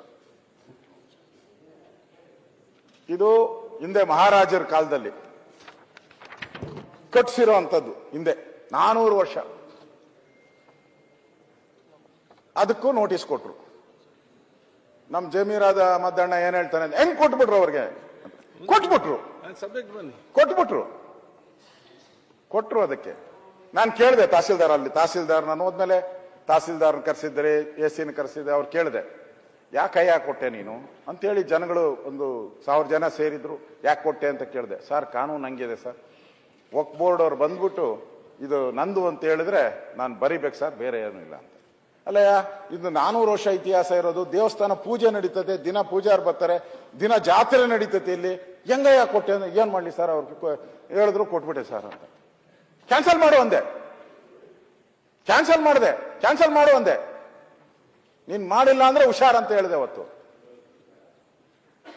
ಫೋಟೋವನ್ನು ತೋರಿಸಿದೀನಿ. ಏನಾನ ಡೌಟ್ ಇದ್ರೆ ನಮ್ ಜಮೀರ್ ಅಹಮದ್ ಅಣ್ಣ ಏನಾನ ನನ್ ಟೈಮ್ ಕೊಟ್ರೆ ನಾನು ಜೊತೆಲೇ ಕರ್ಕೊಂಡೋಗ್ತೀನಿ. ಏನ್ ಹೇಳ್ತಾರೆ, ನಾನು ತೆಗ್ಸಾಕಿದ್ದೀನಿ ಇವಾಗಿಲ್ಲ ಅಂತ ಹೇಳ್ತಾರೆ ಅಷ್ಟೇ, ಇನ್ನೇನ್ ಹೇಳ್ತಾರೆ. ಅದು ತೆಗ್ಸಾಕಿದ್ದೀನಿ, ನಾನು ಹೋದಾಗೆ ತೆಗ್ಸಾಕ್ತೆ. ನಾನು ಓದ್ತಾ ಇದ್ದಂಗೆ ಶುರುವಾಯ್ತು. ಅದರಿಂದ ಇವತ್ತು ಈ ವಕ್ಫ್ ಬೋರ್ಡ್ ಅನ್ನೋ ವಿಚಾರ ನಮ್ಮಲ್ಲಿ ಬಹಳ, ನಮ್ಮ ದೇಶದಲ್ಲೇ ಆಗಿದೆ. ಬಹಳ ಮುಸ್ಲಿಂ ಖಡಕ್ ರಾಷ್ಟ್ರಗಳಿದೆಯಲ್ಲ, ಖಡಕ್ ರಾಷ್ಟ್ರಗಳು, ನಮ್ದು ಮುಸ್ಲಿಂ ಅನ್ನೋದೇ ಬೇರೆ ದಾರಿನೇ ಇಲ್ಲ ಅನ್ನೋ ರಾಜ್ಯಗಳೆಲ್ಲ ಇವತ್ತು ಇಸ್ಲಾಂ ದೇಶಗಳು, ಇರಾಕ್ ಅಲ್ಲಿ ಇಲ್ಲ ವಕ್ಫ್ ಬೋರ್ಡು, ಜೋರ್ಡಾನ್ ಅಲ್ಲಿಲ್ಲ, ಸಿರಿಯಾದಲ್ಲಿಲ್ಲ, ಲೆಬನಾನ್ ಅಲ್ಲಿಲ್ಲ, ಸುಡಾನ್ ಅಲ್ಲಿಲ್ಲ, ಈಜಿಪ್ಟ್ ಅಲ್ಲಿಲ್ಲ, ಲಿಬಿಯಾದಲ್ಲಿಲ್ಲ, ಟರ್ಕಿಯಲ್ಲಿಲ್ಲ. ಈ ದೇಶಗಳಲ್ಲಿಲ್ಲ. ಅಲ್ಲಿ ಮಸೀದಿಗಳಿದೆ, ಈಗ ದೇವ್ರ ಪ್ರಾರ್ಥನೆ ನಡೀತೈತೆ, ಅಲ್ಲಾ ಪ್ರಾರ್ಥನೆ ನಡೀತೈತೆ, ಅಲ್ಲಾನ ಪ್ರೇಯರ್ ಮಾಡ್ತಾರೆ, ನರೇಂದ್ರ ಮೋದಿ ಎಲ್ಲ ಪ್ರತಿಯೊಂದು ನಡೆಯುತ್ತೆ. ಈಗ ಇಲ್ಲಿ ಮಾತ್ರ ಇದೆ. ಈಗ ಹೇಳ್ತಾ ಇದ್ರಲ್ಲ ನೀವು, ನಿಮ್ದೇ ಸರ್ಕಾರ ಉಳಿತಿಲ್ಲ. 2020 ವಾಜಪೇಯಿ ಅವರು ಪ್ರಧಾನಮಂತ್ರಿ 2 ಬಾರಿ ಆಗಿದ್ರು. ನನ್ನ ಅನಿಸಿಕೆ 2 ಸತಿ ನರೇಂದ್ರ ಮೋದಿ ಆಗಿದ್ದಾರೆ. ಅವಾಗ ಏನಾಗಿದೆ ಅಂದ್ರೆ ಅವಾಗ ಎಲ್ಲೋಗಿತ್ತು? ಈ ಪೇಪರ್ ಅಲ್ಲಿ ದಿನ ನೋಡಿದಾಗ ನಮ್ಗೆ ಒಂದ್ ರೀತಿ ಭಯ ಆಗಕ್ ಶುರುವಾಗ್ಬಿಟ್ಟಿದೆ. ದಿನ ಪತ್ರಿಕೆಯಲ್ಲಿ, ಟಿವಿಗಳಲ್ಲಿ ಈ ಸುದ್ದಿಗಳು ಬರ್ತಾ ಇದ್ರೆ ಭಯ ಆಗೋ. ನೀವೇ ಹಾಕ್ಸ್ಬಿಟ್ಟು ನೀವೇ ಭಯ ಬಿದ್ರೆ ಹೆಂಗಣ? ಯಾಕೆ ಅಂತ ಹಾಕ್ಸೋದು ನೀವೇ, ಭಯ ಬೀಳ್ತಿರೋದು ನೀವೇ ಅಂದ್ರೆ ಇದು ಆಶ್ಚರ್ಯ. ಹೇಳ್ತೀನಿ ಯಾರು ಅಂತ, ನಾನೇ ಹೇಳ್ತೀನಿ ಅವ್ರು ಯಾರ ಹೆಸರು ಅಂತ ನಾನೇ ಹೇಳ್ತೀನಿ. ಈಗ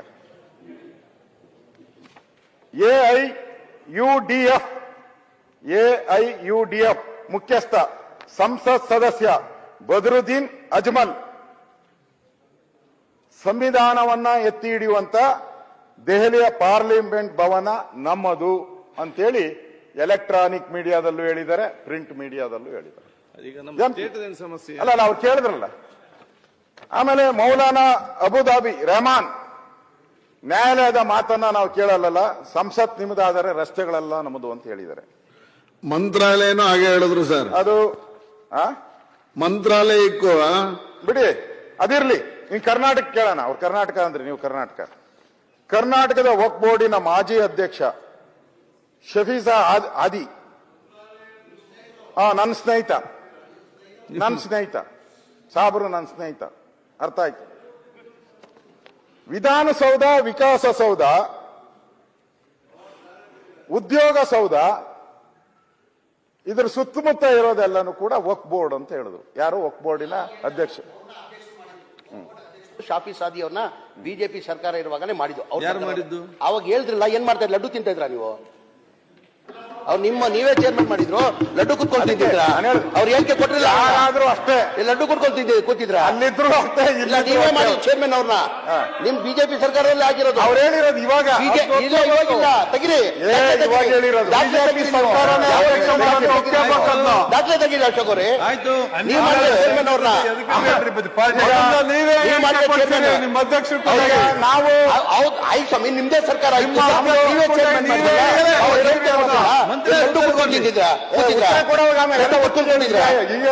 ಬಿಜೆಪಿ ಈಗ ಅವರೇ ಮಾಡಿದ್ದು. ನಮಗೆ ಮಾಡಿ ನೀವೇ ಸೇಫ್, ನಮ್ಗೆ ಸೇಫ್ ಅಂದ್ರೆ ಮುಗಿಸ್ಲಿ. ನಮ್ಗೆ ಸೇಫ್ ಅಂದ್ರೆ ಬೆಳಗಾವಿನೇ. ನೀವು ಪೀಠ ಬೇರೆ ತರಿಸಿದ್ದೀರಾ. ಬೆಳಗಾವಿಯಲ್ಲಾದ್ರೆ ನಮ್ಗೆ ಸೇಫು. ಈ ಬೆಂಗಳೂರದೆಲ್ಲ ಅವ್ರದೇ ಅಂತ ಟ್ಯಾಕ್ಸ್ ಹಾಕ್ಬಿಟ್ಟು ವಸೂಲಿ ಮಾಡಿದ್ರೆ ಅವ್ರು ಯಾರು ಹೇಳಿದಾರ? ಪಾರ್ಲಿಮೆಂಟ್ಗೆ ಹೋಗೋರೆಲ್ಲ ದುಡ್ಡು ಬಾಡಿಗೆ ಕೊಡ್ಬೇಕು ಅಂತ ಇನ್ನೊಬ್ರು ಹೇಳಿದ್ದಾರೆ. ಬಾಡಿಗೆ ಈಗ ಹಿಂಗಾದ್ರೆ ಲಂಗೋಲಮಾಗಿ ಇಲ್ಲ. ಯಾರೋ ದಾರಿಗೆ ಹೋಗೋಣ ಹೇಳಿದ್ರೆ ಪರವಾಗಿಲ್ಲ ಸರ್. ಇವರೆಲ್ಲ ಬೋರ್ಡಿನ ಚೇರ್ಮನ್ ಆಗಿದ್ದವರು, ಮೆಂಬರ್ ಯಾರು ಸರ್ ಮಾಡಿದ್ದು? ಎಂಪಿಗಳಾಗಿದ್ದು, ಯಾವ್ದಿದಲ್ಲಾಗಿದ್ದು, ಯಾವ ಟೈಮಲ್ಲಿ ಆಗಿದ್ದವನು? ಯಾರನ್ನ ಮಾಡಬೇಕಲ್ಲ. ನಮ್ಮ ಹತ್ರ ಯಾವ ಗತಿ, ನಿಮ್ ಶಿಷ್ಯ ನಮ್ಮ ಹತ್ರ ಗತಿನೇ ಇಲ್ಲಲ್ಲ. ಯಾರು ನೀವ್ ಮಾಡಿರೋದು ನಮ್ಮ ಹತ್ರ ಯಾವ್ದು ಇಲ್ಲ. ಮಾನಸಿಕ ಸ್ಥಿತಿ ಹೆಂಗೋ ಅವ್ರು ವಿಧಾನಸೌಧ ಸೇರಿದೆ, ವಿಕಾಸಸೌಧ ಸೇರಿದೆ, ಹೇಳಿದ್ದಾರೆ. ಅವಾಗ ಏನ್ ಮಾಡ್ತಾ ಇದ್ರಿ ನೀವು? ವಿಚಾರ ಮಾತಾಡ್ತಾ ಇದ್ದೀವಿ, ಬೇರೆ ಅಲ್ಲ. ಬೋರ್ಡ್ ವಿಚಾರ, ಬೋರ್ಡ್ ಯಾವ ರೀತಿ ಸಮಾಜದಲ್ಲಿ ಆಗ್ತಿದೆ, ವ್ಯಕ್ತಿ ವಿಷಯ ಅಲ್ಲ ಅಂತ ಹೇಳಿ ಬೋರ್ಡ್ ವಿಷಯ ಅಂತ ಹೇಳಿ. ವ್ಯಕ್ತಿ ವಿಷಯ ಅಲ್ಲ ಇದು, ಬೋರ್ಡ್ ಬಗ್ಗೆ ಮಾತಾಡ್ತಿರೋದು. ಸನ್ಮಾನ್ಯ ಅಧ್ಯಕ್ಷರೇ, ನೀವೆಲ್ಲ ಮಾಡಿದ್ದು ಅದಾಯ್ತು. ನಮ್ಮ ಕರ್ನಾಟಕದಲ್ಲಿ ಹೇಳಿಕೆ ಕೊಡಿಸಿದ್ ನೀವು. ನಮ್ಮ ಕರ್ನಾಟಕದ ಗೃಹ ಸಚಿವರಾದಂತ ಪೀರ್ ಸಾಹೇಬರು, ಕರ್ನಾಟಕದ ಗೃಹ ಸಚಿವರು ಈಗ ಪೀರ್ ಸಾಹೇಬರು, ಆ ಪೀರ್ ಸಾಹೇಬರು ನೀವೇ ಬೇಜಾರು ಮಾಡ್ಕೊಂಬೇಡಿ, ನಾನು ಹೇಳ್ತಾ ಇದ್ದೀನಿ. ಕರ್ನಾಟಕದ ಗೃಹ ಸಚಿವರು ಅಲ್ಲ, ನಾವು ಅಶೋಕ್ ಸಾಬ್ರ ಅನ್ಬೇಕಾಗತ್ತೆ. ಅದಕ್ಕೆ ಶಿಗ್ಗಾವಿಯ ಅಜಂಪೀರ್ ಖಾದ್ರಿ B.R. ಅಂಬೇಡ್ಕರ್ ಅವರು ಮುಸ್ಲಿಂ ಧರ್ಮ ಸ್ವೀಕರಿಸಲು ಸಿದ್ಧರಿದ್ದರು. ಹಂಗೇನಾದ್ರೂ ಆಗಿದ್ರೆ ನಮ್ಮ ಡಾಕ್ಟರ್ ಜಿ ಪರಮೇಶ್ವರ್ ಅವರು ಪೀರ್ ಸಾಬ್ ಆಗುತ್ತಿದ್ದರು. ನಿಮ್ ಪಾರ್ಟಿಯವ್ರು ಹೇಳಿರೋ ಸರ್, ನಾನಲ್ಲ. ಇಂಡಿವಿಜುವಲ್ ಸ್ಟೇಟ್ಮೆಂಟ್ ಸಂಬಂಧ ಏನು?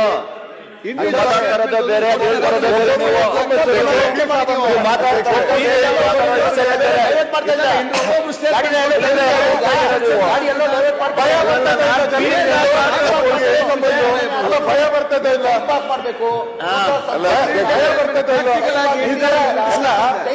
ಭಯದ ವಾತಾವರಣ ಹೆಂಗ್ ಕ್ರಿಯೇಟ್ ಮಾಡ್ತಾ ಇದ್ದಾರೆ ಬಗ್ಗೆ ಮಾತಾಡಿ ಸರ್. ಒಪ್ಬೋರ್ಡ್ ನಾನು ಹೇಳ್ತಾ ಇರೋದು. ಇವರೆಲ್ಲ ಒಪ್ಬೋರ್ಡವ್ರೆ. ಅಧ್ಯಕ್ಷರೇ ಈಗ ಬೆಂಗಳೂರಿನ ಹೇಳ್ತಿರಲ್ಲ, ನಿಮ್ದೇ ಬಿಜೆಪಿ ಸರ್ಕಾರ 2014 ಬಂದಾದ್ಮೇಲೆ ನಮ್ಮ ರಾಜ್ಯದಲ್ಲಿ ಒಬ್ಬ ಕೇಂದ್ರದ ಮಂತ್ರಿ ಅನಂತಕುಮಾರ್ ಹೆಗಡೆ ಅವರು ಏನಂದ್ರು, ಮಂತ್ರಿ ಆಗ್ಬಿಟ್ಟು ನಾವು ಬಿಜೆಪಿ ಸರ್ಕಾರ ಬಂದಿರೋದೆ ಸಂವಿಧಾನ ತೆಗೆಯಕಂದ್ರು. ಅದಕ್ಕೇನ್ ಹೇಳ್ತೀರಾ ನೀವು? ಅದಕ್ಕೇನಂತೀರಾ?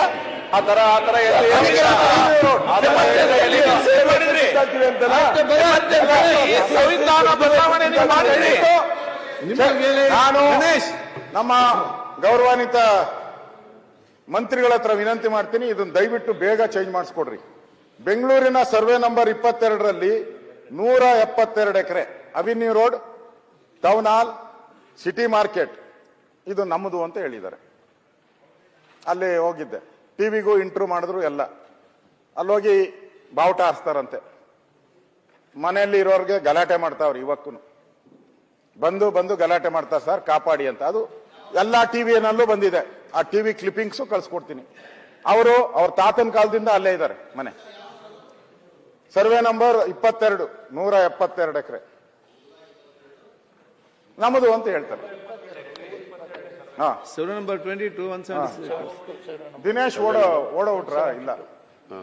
ಟೌನ್ ಹಾಲ್ ದಿನೇಶ್ ಅವರ ತಂದೆ ಗೌರವಾನ್ವಿತ ಗುಂಡೂರಾವ್ ಅವರು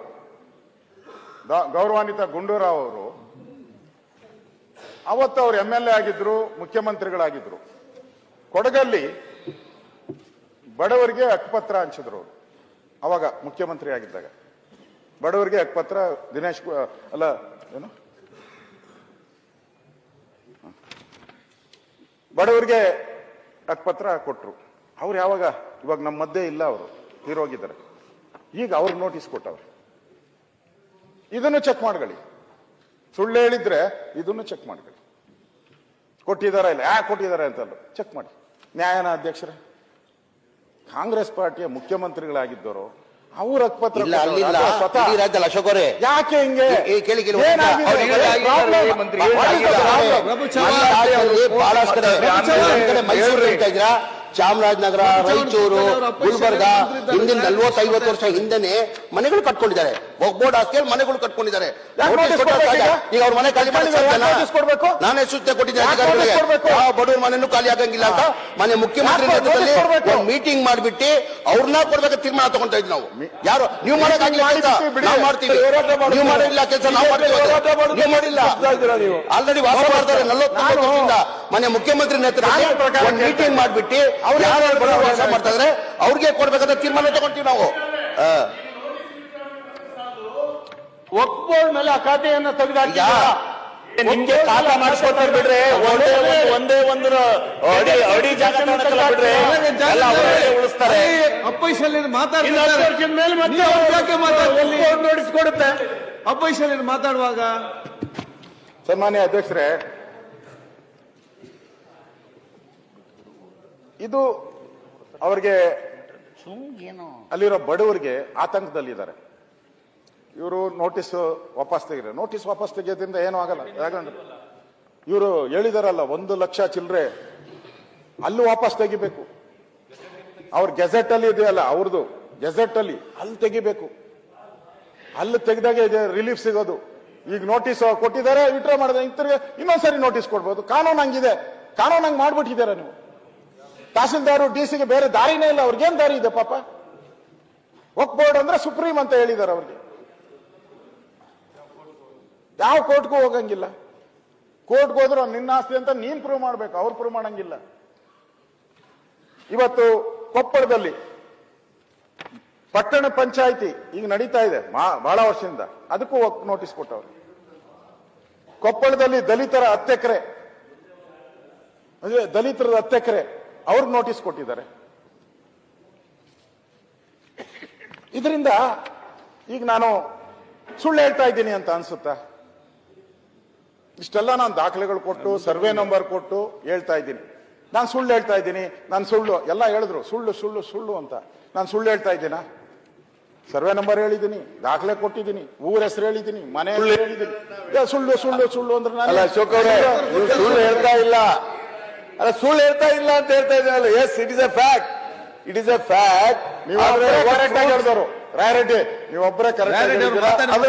as per the Waqf model act 2016 ಪ್ರಕಾರ ನೀವು ತಂದಂತ ಆಕ್ಟ್ ಅನ್ನ ಜಾರಿಗೊಳಿಸ್ತಾ ಇದೆ ಕೇಂದ್ರ ಸರ್ಕಾರ ತಂದಂತ ಆಕ್ಟ್ ಅನ್ನ. ಸನ್ಮಾನ್ಯ ಅಧ್ಯಕ್ಷ, please tell the government of India. ನೋಡಿ, ಜಮೀರ್ ಅಹಮದ್ ಸಾಕ್ಷಿ ಇದ್ದಾರೆ, ನೀವು ಮಾಡ್ಲಿಕ್ಕೆ ಬರ್ತಾರೆ ನೋಡಿ. ಚಾಮರಾಜಪೇಟೆ ಜಮೀರ್ ಅಹಮದ್ ಅಣ್ಣ, ಇಲ್ಲಿ ಚಾಮರಾಜಪೇಟೆಯಲ್ಲಿ ಒಂದು ಗ್ರೌಂಡ್ ಇದೆ, ಬಹಳ ವರ್ಷಗಳಿಂದ ಹೋರಾಟ. ಸಭಾಧ್ಯಕ್ಷರೇ, ಇವಾಗ 42,000 ಆಸ್ತಿಗಳ ಬಗ್ಗೆ ವಿವರ ಇವಾಗ ಕೇಳಬೇಕಾಗಿದೆಯಾ ನಾವು? ಅದರಿಂದ ಎಷ್ಟೊತ್ತು ಮಾತಾಡ್ತಾರೆ. ಕೇಳ್ಕೊಡ್ಬೇಕಾಗ್ತದೆ. 2.5 ಆಯ್ತು, ತೀರ್ಮಾನ ಎಲ್ಲರೂ ಹೋಗ್ತಾರೆ.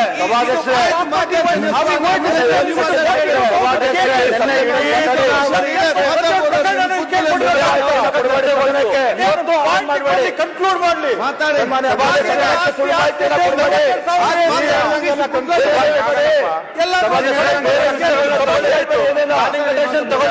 ಸನ್ಮಾನ್ಯ ಅಧ್ಯಕ್ಷರೇ, ಸಭಾಧ್ಯಕ್ಷರೇ, ಕಾಲಿಂಗ್ ಅಟೆನ್ಷನ್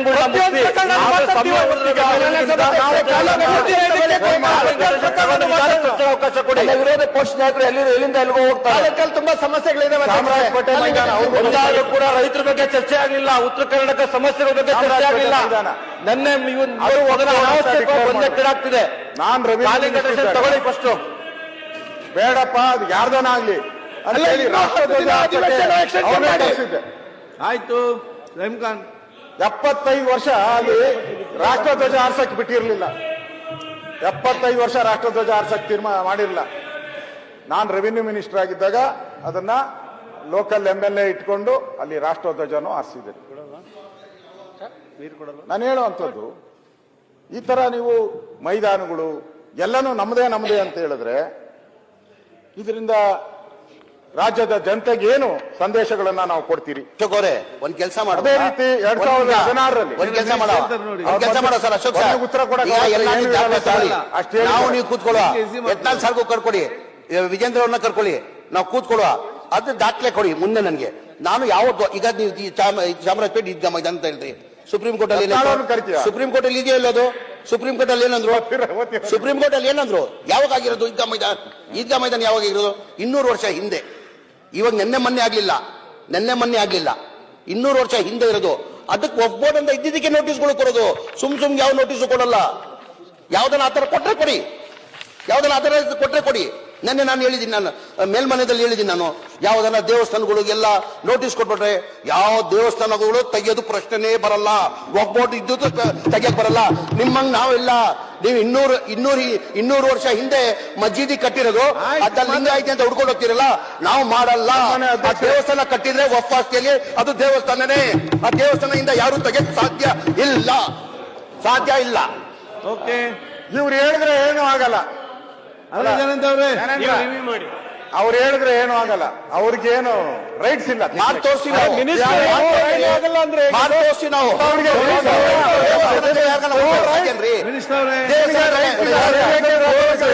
ಮುಟ್ಟಕ್ ಸಾಧ್ಯನಾ? ಇವ್ರಿಗೆಲ್ಲ ರೈಟ್ಸ್ ಇರೋದು, ಮತ್ತೆ ಯಾರು ರೈಟ್ಸ್ ಇರೋದು? ಕಾನೂನು ಹಂಗ್ ಮಾಡಿದ್ದಾರೆ, ಇವ್ರು ಹೆಂಗ್ ತೆಗಿಯಕ್ ಬರ್ತದೆ? ಮತ್ತೆ ಯಾರು ರೈಟ್ಸ್ ಇರೋದು? ನನ್ ರೈಟ್ಸ್ ಇಲ್ಲ, ಯಾರು ರೈಟ್ಸ್ ಇರೋದು?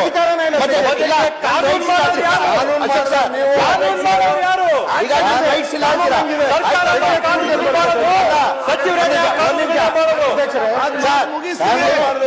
ಆದ್ಮೇಲೆ ಈ ಪ್ರಶ್ನೆ ಯಾಕೆ? ನನ್ ರೈಟ್ಸ್ ಇಲ್ಲ ಅಂತ ತಾವು ಹೇಳ್ತಾ ಇದ್ದೀರಾ? ನಾನು ದೇವಸ್ಥಾನಗಳು ಉಳಿಸ್ತೀನಿ ಒಪ್ಪೋಡ್ ಆಸ್ತಿಯಲ್ಲಿ ಇದ್ರು ಅಂತ ಹೇಳಿದ್ರು ನನ್ ರೈಟ್ಸ್ ಇಲ್ಲ ಅಂದ್ಮೇಲೆ ಇದು ಏನಕ್ಕೆ ಚರ್ಚೆ ಏನಕ್ಕೆ ಚರ್ಚೆ ಏನಕ್ಕೆ ಚರ್ಚೆ ಏನಕ್ಕೆ ಸರ್ ನನ್ ರೈಟ್ಸ್ ಇಲ್ಲ ನಾನು ಹೋಗ್ತೀನಿ ನಾನು ಸಭಾಧ್ಯಕ್ಷೆ ಅಧ್ಯಕ್ಷೆ ನನ್ ರೈಟ್ಸ್ ಇಲ್ಲ ಅಂತ ಬೃಹತ್ ಹಾಕು ಮತ್ತೆ ಏನಕ್ಕೆ ಇರ್ಬೇಕು ನಾನು ಹೋಗ್ತೀನಿ ನಾನು ಅವರೇ ಹೇಳ್ತಾರಲ್ಲ ರೈಟ್ಸ್ ಇಲ್ಲ ಅಂತ ಹೇಳ್ತಾರಲ್ಲ ರೈಟ್ಸ್ ಇಲ್ಲ ಅಂತ ನಾನು ಹೋಗ್ತೀನಿ ನಂದೇನ್ ಕೆಲಸ ಮತ್ತೆ ನಂದೇನ್ ಕೆಲಸ ಮತ್ತೆ ಕಾನೂನಲ್ಲಿದೆ ಕಾನೂನು ಅಂದ್ರೆ ಏನು ಅಂತ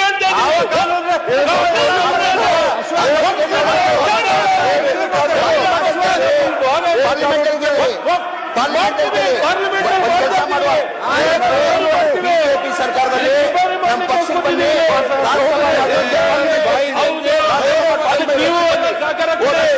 ಆಯ್ತು ಪಾರ್ಲಿಮೆಂಟ್ ನಾನು ಪಾರ್ಲಿಮೆಂಟ್ ಪಾರ್ಲಿಮೆಂಟರಿ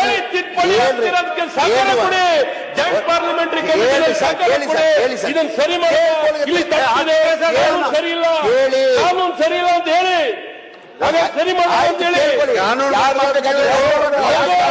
ಪಾರ್ಲಿಮೆಂಟ್ ನಾನಿಲ್ಲ ಪಾರ್ಲಿಮೆಂಟ್ ಸರಿ ಮಾಡ್ತೀವಿ ಅದರಲ್ಲಿ ಹೇಳಿ ಹಾಕೊಂಡ್ಬಿಡೋಣ ಅಂತಿದ್ದೀರಾ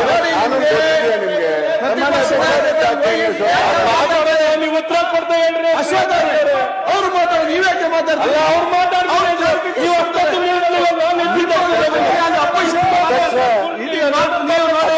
ನಿಮ್ಮ ಅಪೋಸಿಷನ್ ನೀವು ಅವಮಾನ ಮಾಡ್ತಿದ್ದೀರಿ ಅವ್ರು ಅವಮಾನ ಮಾಡ್ತಿರೋದು ನೀವು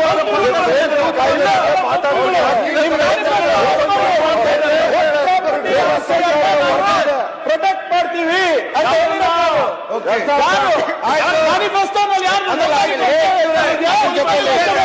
ಇನ್ನೊಂದು ವಿಡಿಯೋ ನೋಡಿ ಅಶೋಕ್ ನಾರಾಯಣ ಅವರು ಒಂದು ನಿಮಿಷ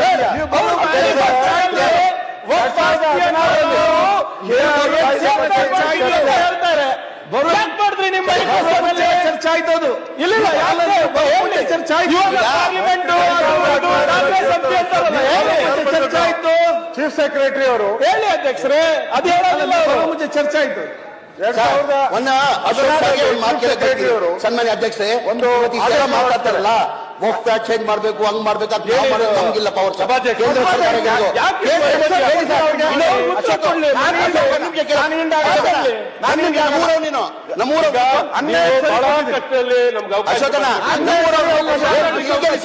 ಇಷ್ಟೆಲ್ಲ ಮಾತಾಡ್ತಾರಲ್ಲ ಸನ್ಮಾನ್ಯ ಅಧ್ಯಕ್ಷರೇ ಸಂಬಂಧಪಟ್ಟ ಡಿಪಾರ್ಟ್ಮೆಂಟ್ ಇಲ್ಲಾಂದ್ರೆ ನಿಮ್ಗೆ ಇಲ್ಲಲ್ಲ ಇಷ್ಟೆಲ್ಲ ಮಾತಾಡ್ತಾರಿಲ್ಲ 2021 ಬಸವರಾಜ ಬೊಮ್ಮಾಯಿ ಅವರು ಮುಖ್ಯಮಂತ್ರಿ ಆಗಿದ್ರು ಕೆಎಂಡಿಸಿ ಕಾರ್ಯಕ್ರಮಕ್ಕೆ ಬಸವರಾಜ ಬೊಮ್ಮಾಯಿ ಅವರು ನೇರವಾಗಿ ಹೇಳ್ತಾರೆ ನೋಡ್ರಿ ಮುಸಲ್ಮಾನರು ನೀವೆಲ್ಲ ಸೇರಿ ವಕ್ಫ್ ಎನ್ಕ್ರೋಚ್ಮೆಂಟ್ ತೆಗಿಬೇಕು ಬಸವರಾಜ ಬೊಮ್ಮಾಯಿ ಹೇಳಿರೋದು ವಿಡಿಯೋ ಕ್ಲಿಪ್ಪಿಂಗ್ ಇದೆ ಮುಖ್ಯಮಂತ್ರಿ ಆಗಿ ವಕ್ಫ್ ಆಸ್ತಿ ತೆಗಿಬೇಕು ವಕ್ಫ್ ಆಸ್ತಿ ಅಂದ್ರೆ ಅಲ್ಲಿನ ಆಸ್ತಿ ಅದು ನೀವೆಲ್ಲ ಹೋಗ್ಬೇಕಾಗ್ತದೆ ವಿಡಿಯೋ ನೋಡ್ತೀನಿ ನಾನು ನೋಡ್ತೀರಾ ವಿಡಿಯೋ ಡಿಸ್ಪ್ಲೇ ಮಾಡಲ್ಲ ನಾನು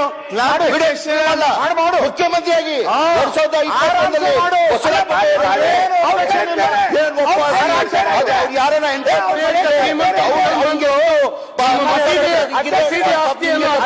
ಆಕ್ರಮಿಸಿಕೊಂಡಿದ್ದಾರೆ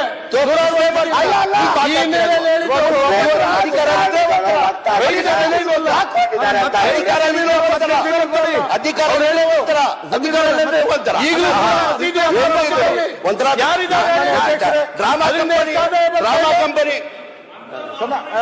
ಜ್ಞಾನೇಂದ್ರ ಒಂದೇ ನಿಮಿಷ ಸರಿ ಇದೆ ಅವ್ರ ರಿಪೋರ್ಟ್ ಸರಿ ಇದೆ ಈಗ ರಹೀಂ ಖಾನ್ ಮತ್ತೆ ಮಿನಿಸ್ಟರ್ಗೆ ಉತ್ತರ ಕೊಡ್ತಾರೆ ರಹೀಂ ಖಾನ್ ಮತ್ತೆ ಸಂಬಂಧಪಟ್ಟ ಮಿನಿಸ್ಟರ್ಗೆ ಡೀಟೇಲ್ ಆಗಿ ಉತ್ತರ ಕೊಡ್ತಾರೆ ಕೆಲವೊಂದು ವಿಚಾರಗಳ ಮನೆ ಸದಸ್ಯರು ಹೇಳಲಿಕ್ಕಿದ್ದಾರೆ ಡೀಟೇಲ್ ಉತ್ತರ ಮಾತಾಡ್ಬೇಕು ನಾವು ಸತ್ಯಾಂಶ ಸದನಕ್ಕೆ ಈಗ ಮಾತಾಡ್ಬಿಟ್ರೆ ಮಾತಾಡ್ಬಿಟ್ರೆ ಮಿನಿಸ್ಟರ್ ಏನ್ ಹೇಳ್ತಾರೆ ನಾನು ಎಲ್ಲದಕ್ಕೂ ಉತ್ತರ ಕೊಡ್ತೇನೆ ಮತ್ತೆ ಫ್ಯಾಕ್ಟ್ ಅಂಡ್ ಫಿಗರ್ಸ್ ಕರೆಕ್ಟ್ ಬರಲಿ ಏನಾದ್ರು ಅಪೋಸಿಷನ್ ತಪ್ಪಿದ್ರೆ ಅದನ್ನ ನಾನು ರೆಕ್ಟಿಫೈ ಮಾಡ್ತಾ ಇದ್ದೇನೆ ಅಂತ ಹೇಳ್ತಿದ್ದಾರೆ ಒಂದು ನಿಮಿಷ ತಾವು ಅವ್ರು ಬೆಂಬಲ ಕೊಟ್ಟಿದ್ದೀರಾ ನಾನು ಅವಾಗೆ ಹೇಳಿದೆ ಅವರು ಸುಳ್ಳು ಹೇಳ್ತಾವ್ರೆ ಅಂತ ನಾನು ಅಲ್ಲಿ ನಿಂತ್ಕೊಂತೀನಿ ಸವಾಲ್ ಸ್ವೀಕರಿಸಿ ಅಂದೆ ಇಲ್ಲ ಅಂತ ಹೊರಟ್ಬಿಟ್ಟು ಓಡಬಿಟ್ರು ಮುಂದಕ್ಕೆ ಹೋಗು ಈಗ ಮೈಸೂರು ವಿಚಾರ ಬಂದಾಗ ಆಯ್ತು, ಈಗ ಅವ್ರು ಉತ್ತರ ಇಲ್ಲೇ ಇರ್ತೀನಿ ನಾನು. ನಾನು ದಾಖಲೆ ಕೊಡು ನಾನು ಇಲ್ಲೇ ಇರ್ತೀನಿ. ಆಯ್ತು ನಾನು ನಾನು ಇಲ್ಲಿ ಟ್ರೈನ್ ದಾಖಲೆ ಆಗಿರೋದು. ಅಂತ ಹೇಳಿದ್ಯಾ ಸಿದ್ದರಾಮಯ್ಯ ಟ್ರೈನ್ ಆಗಿರೋದು, ಸಿದ್ದರಾಮಯ್ಯ ಟ್ರೈನ್ ಆಗಿರೋದು. ಇಲ್ಲೇ ಇರ್ತೀನಿ. ಉತ್ತರ ಕೊಡ್ತೀನಿ.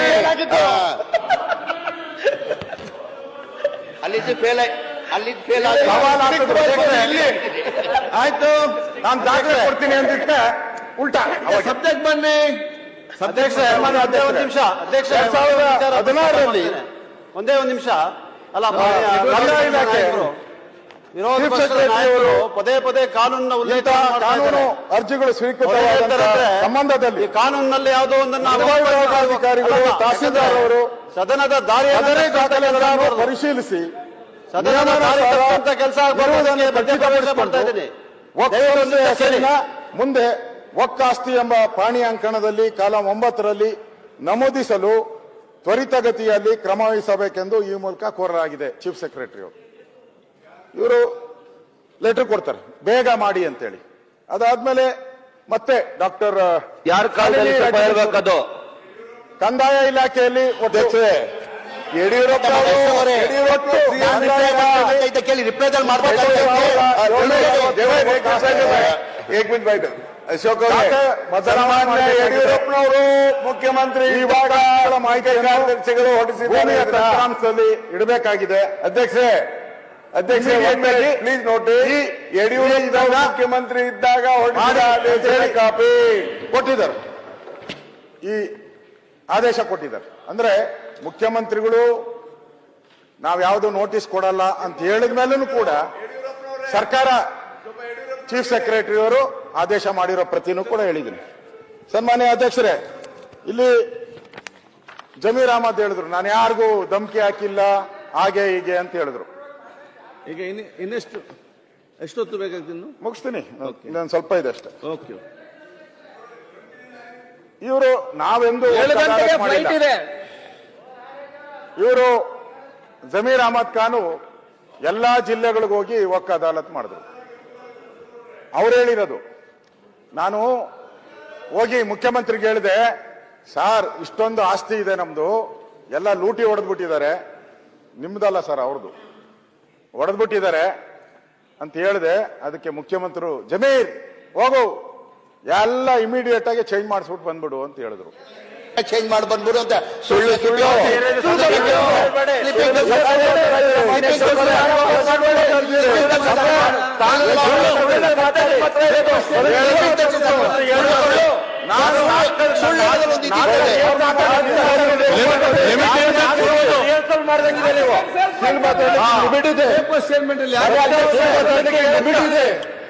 ವಿರೋಧ ಪಕ್ಷದ ನಾಯಕರ ಬಾಯಲ್ಲಿ ಈ ತರ ಸುಳ್ಳು ಬರಬಾರ್ದು.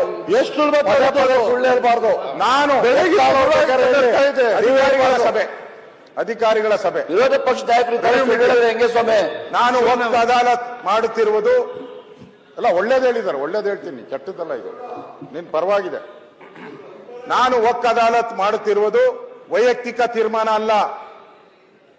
ಮಾನ್ಯ ಮುಖ್ಯಮಂತ್ರಿಗಳ ಸೂಚನೆ ಮೇರೆಗೆ ಒಕ್ಕ ಅದಾಲತ್ ಮಾಡುತ್ತಿರುವುದು. ನಾನು ನಾಮಕಾವಾಸ್ತೆ ಮಾಡಿದ್ರೆ ಅವ್ರು ಹೇಳಿರೋ ರೆಕಾರ್ಡ್ ಅವ್ರದೇ ವಾಯ್ಸ್ ರೆಕಾರ್ಡ್ ಅಲ್ಲಿ ಮಾಡ್ತಾ ಇದ್ದೇವೆ, ನೀವೇ ಇಲ್ಲ ಸುಳ್ಳು. ನಾವು ರಿಪ್ಲೈದಲ್ಲಿ ಹೇಳ್ತೀವಿ.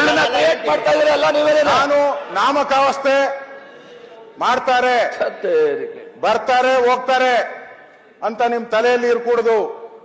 ಮುಂದೆ ನಾನು ವಿಡಿಯೋ ಕಾನ್ಫರೆನ್ಸ್ ಮೂಲಕವೂ ಮೀಟಿಂಗ್ ಮಾಡುತ್ತೇನೆ. ವರ್ಕ್ ಮಿನಿಸ್ಟರ್ ಆದ್ಮೇಲೆ ವರ್ಷಕ್ಕೆ ಒಂದ್ಸಲ ಸಿಎಂಗೆ ಎಲ್ಲ ಬ್ರೀಫ್ ಮಾಡಬೇಕು.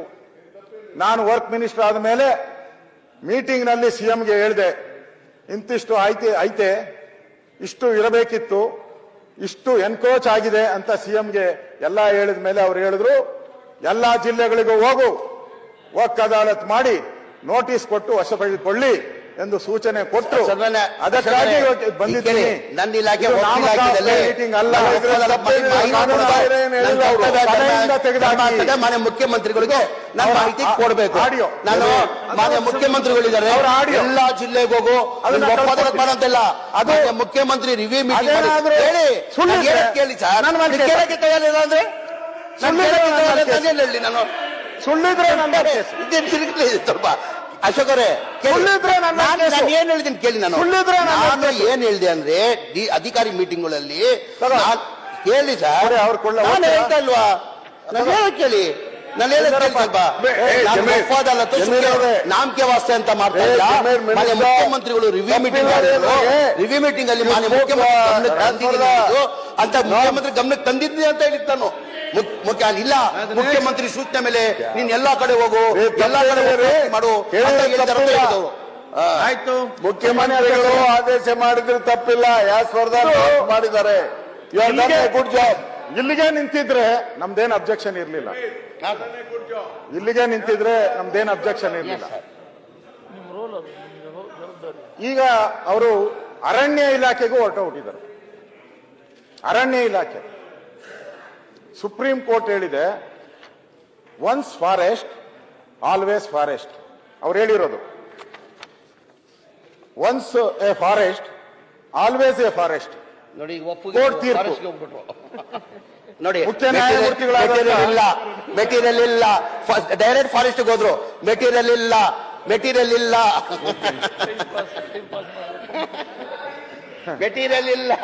ನಮ್ಮ ಹತ್ರ, ಅವ್ರ ಹತ್ರ ಮೆಟೀರಿಯಲ್ ಐತೆ, ನನ್ನ ಹತ್ರ ಮೆಟೀರಿಯಲ್ ಇಲ್ಲ. ನಾನು ಇಲ್ಲಿ ಸಂತೆ ಭಾಷಣ ಮಾಡಕ್ ಬಂದಿದ್ದೀನಿ. ಆಯ್ತು, ಒಪ್ಕೊಂತೀನಿ. ಇವಾಗ ಮೆಟೀರಿಯಲ್ ಕೊಡ್ತೀನಿ ಅವ್ರಿಗೆ, ಕೊಡಿ ಸರ್, ಕೊಡ್ತೀನಿ. ಅವಾಗ ಏನ್ ಹೇಳಿದ್ರು, ಕೊಟ್ಟಿದ್ದಿಲ್ಲ ಮೆಟೀರಿಯಲ್. ಏನ್ ಮೆಟೀರಿಯಲ್ ಕೊಟ್ಟಿಲ್ಲ ನೀವು? ಶಿವಣ್ಣ ಅವರೇ ಮಾತಾಡಬೇಡಿ ಇಲ್ಲಿ. Supreme court order, once forest always A forest. ಯಾರು?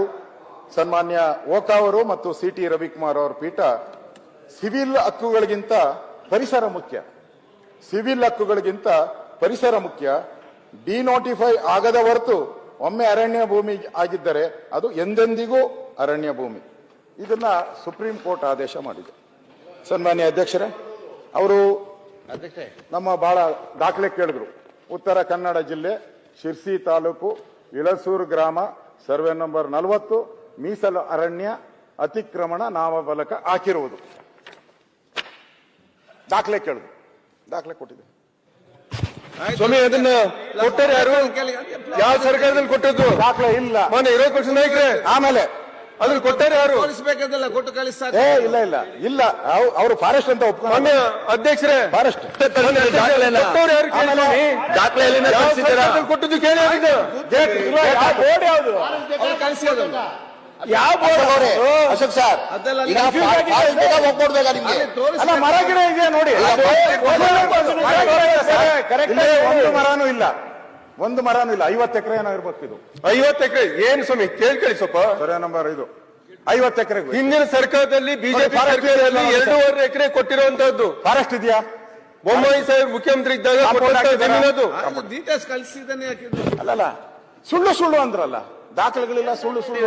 ಪೇಂಟಿಂಗ್ ಮಾಡ್ಕೊಂಡ್ ಬಂದು ದಾಖಲೆ ಸುಳ್ಳು ಅಂದ್ರೆ ಸ್ವಲ್ಪ ಸ್ವಾಮಿ, ಶಿರ್ಸಿಯಲ್ಲಿರುವಂತ ಶಾಸಕರು ತಿಳ್ಕೊಳ್ಳಿ, ಸ್ವಲ್ಪ ತಿಳ್ಕೊಂಡು ಸರಿಯಾದ ಮಾಹಿತಿಯನ್ನು ಸದನ ಮಾಡಿ. ಸುಪ್ರೀಂ ಕೋರ್ಟ್ ಆರ್ಡರ್ ಇದೆ. ಶಾಸಕರು ಹೇಳ್ತಿದಾರಲ್ಲ, ಸುಪ್ರೀಂ ಕೋರ್ಟ್ ಆರ್ಡರ್ ಇದೆ. ಸುಪ್ರೀಂ ಕೋರ್ಟ್ ಆರ್ಡರ್ ಇದು. ಮಾಹಿತಿ ಏನಂತ? ಸುಪ್ರೀಂ ಕೋರ್ಟ್ ಆರ್ಡರ್ ಮಾನ್ಯ ಅಧ್ಯಕ್ಷ ಆಲ್ವೇಸ್ ತಗೊಂಡ್ ನೋಡಿ, ನಂಬರ್ ಬೇಕಾದ್ರೂ ಕೊಡ್ತೀನಿ. ಸುಪ್ರೀಂ ಕೋರ್ಟ್ ಆರ್ಡರ್ ಏನಂತ ಸುಳ್ಳು ಅಂತ ಗೊತ್ತಾಗುತ್ತೆ ಅಲ್ಲಿ. ಶಿವಣ್ಣ ಅವರೇ, ಯಾರಿಗೆ ಏನು ಅರ್ಥ ಆಗ್ತದೆ ನೀವು ಮಾತಾಡೋದು? ಆಯ್ತು, ಅವ್ರು ಮಾತಾಡಿದ್ರೆ ಮುಗಿಸಿ, ನೀವ್ ಯಾಕೆ ನಿಲ್ತೀರಿ?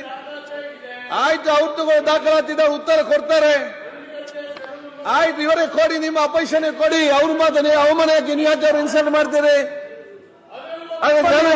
ಅವ್ರಿಗೆ ಕೊಡಿ ನೀವು. ಮಂಡಗದ್ದೆ ಸ್ಥಳ ನಂಬರ್ ಅದು ಅವ್ರಿಗೆ ಕೊಟ್ಟು ಬಿಡಿ. ಒಪ್ಪು ಬಂದಿದೆ, ಅವ್ರಿಗೆ ಕೊಟ್ಟು ಬಿಡಿ. ನೀವು ಹೇಗೆ ಬರ್ತದೆ? ಅವ್ರಿಗೆ ಅಫಿಷಿಯಲ್ ಜಮೀನು ಅಂತ ಫಾರೆಸ್ಟ್ ನಲ್ಲಿ ಆಯ್ತು, ಅವ್ರಿಗೆ ಕಟ್ಟುಪಡಿಸ್ತೀರಿ, ಅದಕ್ಕೆ ಅವ್ರು ಕೈ ಕೊಟ್ಟು ಬಿಡಿ. ಪ್ರತಿ ಊರಲ್ಲಿ ಇದಾಗಿದೆ. ಮಂಡಗದ್ದೆ ಬಂದದ್ದು ಹೆಂಗೆ? ಯಾರಿಗ್ ಗೊತ್ತು? ಯಾರಿಗ್ ಗೊತ್ತು? ಯಾರು ಮಾಡಿದರು? ಸನ್ಮಾನ್ಯ ಅಧ್ಯಕ್ಷರೇ, ಅಳಿಸ್ಬೇಕಲ್ಲೇ ಇದು ಏನಂತಾರೆ? ಯಾರು ಮಾಡಿದರು? ಅಧ್ಯಕ್ಷ ಇದು ಅವಾರ್ಡ್ ಏನು ಕಥೆ ಆಗಿದೆ. ಇಷ್ಟು ಶನಿವಾರ ಭಾನುವಾರ ನಡೆಸಿಬಿಡಿ. ಪ್ರತಿಯೊಂದು ಘಟನೆ, ಪ್ರತಿಯೊಂದು ವಿಚಾರ ಕೂಡ ಉಲ್ಲೇಖ ಆಗೋದು. 47,000 ರೆಕಾರ್ಡ್ ಹೋಗಿದೆ ಅಧ್ಯಕ್ಷರೇ, ಎಲ್ಲ ರೆಕಾರ್ಡ್ ಹೋಗಿದೆ. ಅಧ್ಯಕ್ಷರೇ, ರೆಕಾರ್ಡ್ ದಯವಿಟ್ಟು ಶನಿವಾರ ಭಾನುವಾರ ಕೂಡ ನಡೆಸಿ. ಸಚಿವರು ಪ್ರತಿಯೊಂದು ಪ್ರಕರಣ, ಪ್ರತಿಯೊಂದು ಎಕರೆ ಕೂಡ ಮಾತಾಡೋಣ. ನೋಡ್ಲಿ, ನಾನೇನ ತಪ್ಪು ಹೇಳಿದ್ರೆ ಬಿಟ್ಬಿಡ್ಲಿ, ಸರಿ ಹೇಳಿರೋದನ್ನ ಅದು ಸರಿ ಮಾಡಬೇಕು. ಇಲ್ಲಿ ನಾನು ಚಂದಗಾಲು ಗ್ರಾಮಕ್ಕೆ ಹೋಗಿದ್ದೆ, ಅಲ್ಲೇ ಮಂಡ್ಯದಲ್ಲಿ ಸರ್ಕಾರಿ ಶಾಲೆ, ದೇವಸ್ಥಾನ ಆಯ್ತು, ಫಾರೆಸ್ಟ್ ಆಯ್ತು, ಈಗ ಸರ್ಕಾರಿ ಶಾಲೆ ಚಂದಗಾಲು 60 ವರ್ಷ ಆಗಿದೆ. ಆ ಸರ್ಕಾರಿ ಶಾಲೆಯನ್ನ ಕಟ್ಟಿ 60 ವರ್ಷ. ಸರ್ಕಾರದ ಪ್ರಾಥಮಿಕ ಶಾಲೆ ಅಂತಾನೆ ಇದೆ ಬೋರ್ಡು, ಹಳೇದು, ಹೆಂಚಿನ ಮನೆ. ಸಭಾಧ್ಯಕ್ಷರೇ, ದಯವಿಟ್ಟು ಎಷ್ಟು ಪ್ರಕರಣಗಳನ್ನ ಉಲ್ಲೇಖ ಆಗುತ್ತೆ ಸಭಾಧ್ಯಕ್ಷರೇ? ಪ್ರಕರಣಗಳು ಕೊಡ್ತೀನಿ. ಎಷ್ಟು ಪ್ರಕರಣ? ಅಲ್ಲ ಆಯ್ತು, ಶನಿವಾರ ಎಲ್ಲ ಪ್ರಕರಣ ಆಗ್ಲಿ, ಮಾತಾಡ್ತೀರಾ? ಪ್ರತಿ ಎಕರೆ ಮಾತಾಡ್ತೀರಾ? ಬರ್ರಿ, ಏನ್ ಪ್ರತಿಯೊಂದು ಅವ್ರಿಗೆ ಯಾಕೋ ಪಾಪ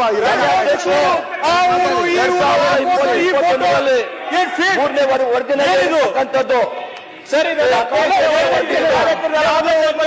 ವಿರೋಧ ಪಕ್ಷ ಹೇಳಿ, ಅಲ್ಪಸಂಖ್ಯಾತರ ಶನಿವಾರ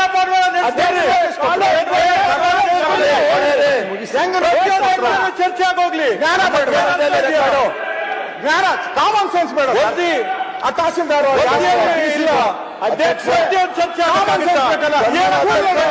ಇದು ಕೊಟ್ರೆ 1.5 ವರ್ಷದ ಹಿಂದೆ ಏನ್ ಮಾಡ್ತಾ ಇದ್ರೆ ಅವರು ಇಲ್ಲ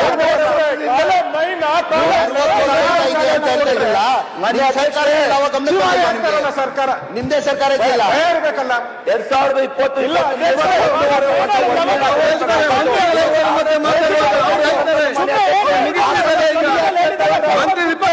ಸಂಬಂಧ ಅಂತ ಹೇಳಕ್ ಹೇಳಿ, ಸುಮ್ಮನೆ ಫೋಟೋ ತೋರಿಸಿದ್ರೆ ಹೇಳಿ ಸರ್, ಕಾಲಂ 9 ಕಾಲಂ 11 ಅಂತ ದಯವಿಟ್ಟು ಸರಿ ಹೇಳಿ. ಅವರು 4 ಇದು ತೋರಿಸ್ತಾ ಇದ್ದಾರೆ, ಸುಮ್ಮನೆ ಸರ್ಕಾರ ಅವಾಗಿಂದ ಅಪವಾದ ಮಾಡ್ತಾ ಇದ್ದಾರೆ. ಕಾಲಂ 9 11 ಅಂತ ಹೇಳಕ್ಕೂ ತಯಾರಿಲ್ಲ. ಮಂಡ್ಯ ಜಿಲ್ಲೆ ಚಂದಗಾಲು ವಿಚಾರ ಈಗ ಹೇಳ್ತೇನೆ. ಬಂದಿದ್ದಾರೆ, 1.5 ವರ್ಷದಿಂದ ನೀವೇ ನಿಯೋಗದಲ್ಲಿದ್ರಲ್ಲ, ನಿಮ್ಮ ನೀವೇ ಮಾತಾಡ್ತಾರಲ್ಲ, ರೂಲ್ ಅಂತೂ ಇದೆ ಅಲ್ಲ, ಈಗ ಹೊಸದಾಗಿ 9 ಅಲ್ಲಿ ಬಂದಿದೆಯಾ 11 ಅಲ್ಲಿ ಇದೆಯಾ ಅಂತ ಕೇಳ್ತಾ ಇರೋದು ನಾನು ಅಷ್ಟೇ. ಈಗ ಒಂದು ತೋರಿಸ್ತಾ ಇದಾರಲ್ಲ, ಇದು ದಾಖಲೆ ಇದೆ ಅಪ್ಪ, ಇದು ಕಾಲಂ 11 ಅಲ್ಲಿ ಬಂದಿದ್ರೆ ಇದು ಓನರ್ಶಿಪ್ ಆಗುತ್ತಾ? ಏನ್ ಕಾಲಂ 9 ಬಂದ್ರೆ ಓನರ್ಶಿಪ್? ಒಂದ್ ನಿಮಿಷ ಅಧ್ಯಕ್ಷರ ಅಶೋಕಣ್ಣ, ನಾನು ಸುಮ್ಮನೆ ಯಾವ್ದಾವ್ದು ಹೇಳಿದ್ದೀನಿ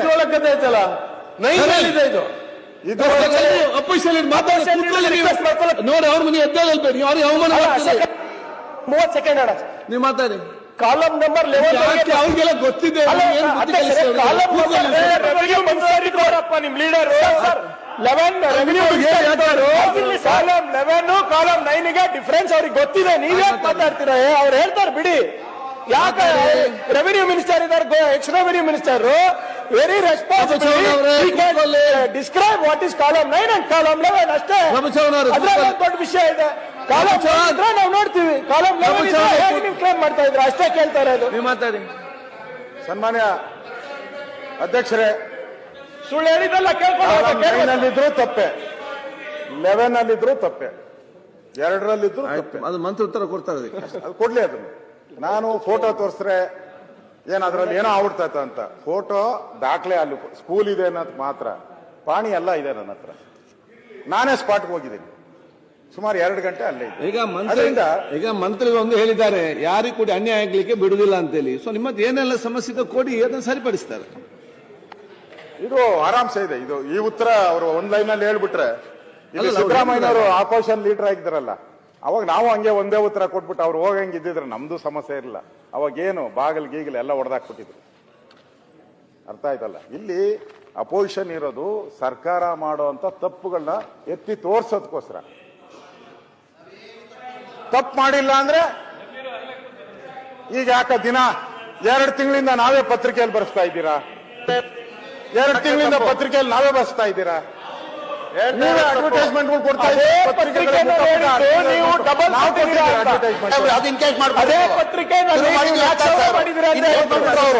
ಶುರು ಮಾಡಿ ಮಂತ್ರಿ ಮತ್ತೆ ಉತ್ತರ ಕೊಡಿ, ಮಿನಿಸ್ಟರ್ ಮತ್ತೆ ಉತ್ತರ ಕೊಡಿ, ಅವ್ರು ಮಾತಾಡಿ ಆಗ್ಲಿ ಮತ್ತೆ ಉತ್ತರ ಕೊಡಿ. ಇನ್ನೇನು ಸ್ವಲ್ಪ ಇದೆ ಅಷ್ಟೇ, ಮುಗಿದೋಯ್ತು. ಅದು ಬೇಗ ಮುಗಿಸಿದ್ರೆ ಸನ್ಮಾನ್ಯ ಅಧ್ಯಕ್ಷರೇ, ಮೈಸೂರು ಮುಗಿಸಿದ್ರೆ ಯಾರಿಗೆ ಅವಕಾಶ ಸಿಗ್ತಾ ಇಲ್ಲ, ಮಂತ್ರಿ ಉತ್ತರ ಕೊಟ್ಟು ಬಿಡ್ಲಿ. ಈಗ ಮೈಸೂರು ಜಿಲ್ಲೆ ಒಂದರಲ್ಲೇ ದಾಖಲೆಗಳಿದೆ, ಅಷ್ಟೊಂದು ದಾಖಲೆ ತಂದಿದ್ದೀನಿ. ಎಲ್ಲ ಆರ್ಡರ್ ಕಾಪೀಸು ದಾಖಲೆಗಳೆಲ್ಲ ತಂದಿದ್ದೀನಿ, ಎಲ್ಲ ಕೊಡ್ತೀನಿ ಬೇಕಾದ್ರೆ. ಮೈಸೂರು ಇದರಲ್ಲೇ ಒಂದರಲ್ಲೇ 443 ಎಕರೆ 37 ಗುಂಟೆ ಇಷ್ಟನ್ನು ಕೂಡ ದಾಖಲೆ ಇದ್ದೀನಿ. ಹೆಸರು, ಪಾಣಿ, ಆರ್ಡರ್ ಕಾಪಿ ಎಲ್ಲನೂ ಕೂಡ ಇಲ್ಲ ಇದೆ, ಕಳಿಸ್ತೀನಿ. ಸೊ ಆಯ್ತು. ಕಲಿಸ್ತಾರೆ ಮಾರ್ರೆ. ಕಲಿಸ್ತಾರೆ, ಗಡಿಬಿಡಿ ಮಾಡಿ. ಇನ್ನೊಂದು ಬಹಳ ಪ್ರಮುಖವಾಗಿ ಯಾವುದು ದಾಖಲೆಗಳು, ನಾನು ಯಾರೋ ತಂದ್ಕೊಟ್ಟಿದ್ದು ಅಲ್ಲ, ನಾನು ಮಾತಾಡ್ತಾ ಇರೋದು ಇಲ್ಲಿ.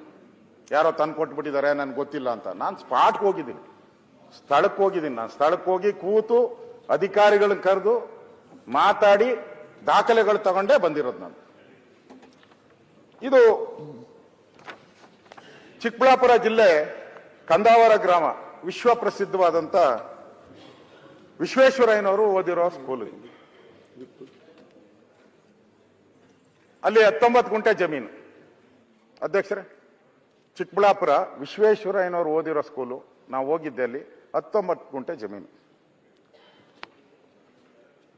ಅಲ್ಲಿ ಆ 19 ಅಂದ್ರೆ ಲೆಕ್ಕ ಹಾಕೊಳ್ಳಿ, ವಿಶ್ವೇಶ್ವರಯ್ಯನವ್ರಿಗೆ 100 ವರ್ಷದ ಮೇಲೆ ಆಗೋಟಿದೆ. ಅವ್ರು ಓದಿರೋ ಸ್ಕೂಲ್ ಅಂದ್ರೆ ಎಷ್ಟು ವರ್ಷ ಆಗಿರ್ತೈತೆ.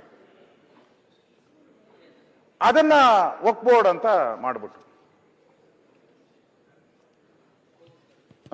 ತಿರ್ಗಾ ಗಲಾಟೆ ಮಾಡ್ತಾರನೋ ನೋಡಿ.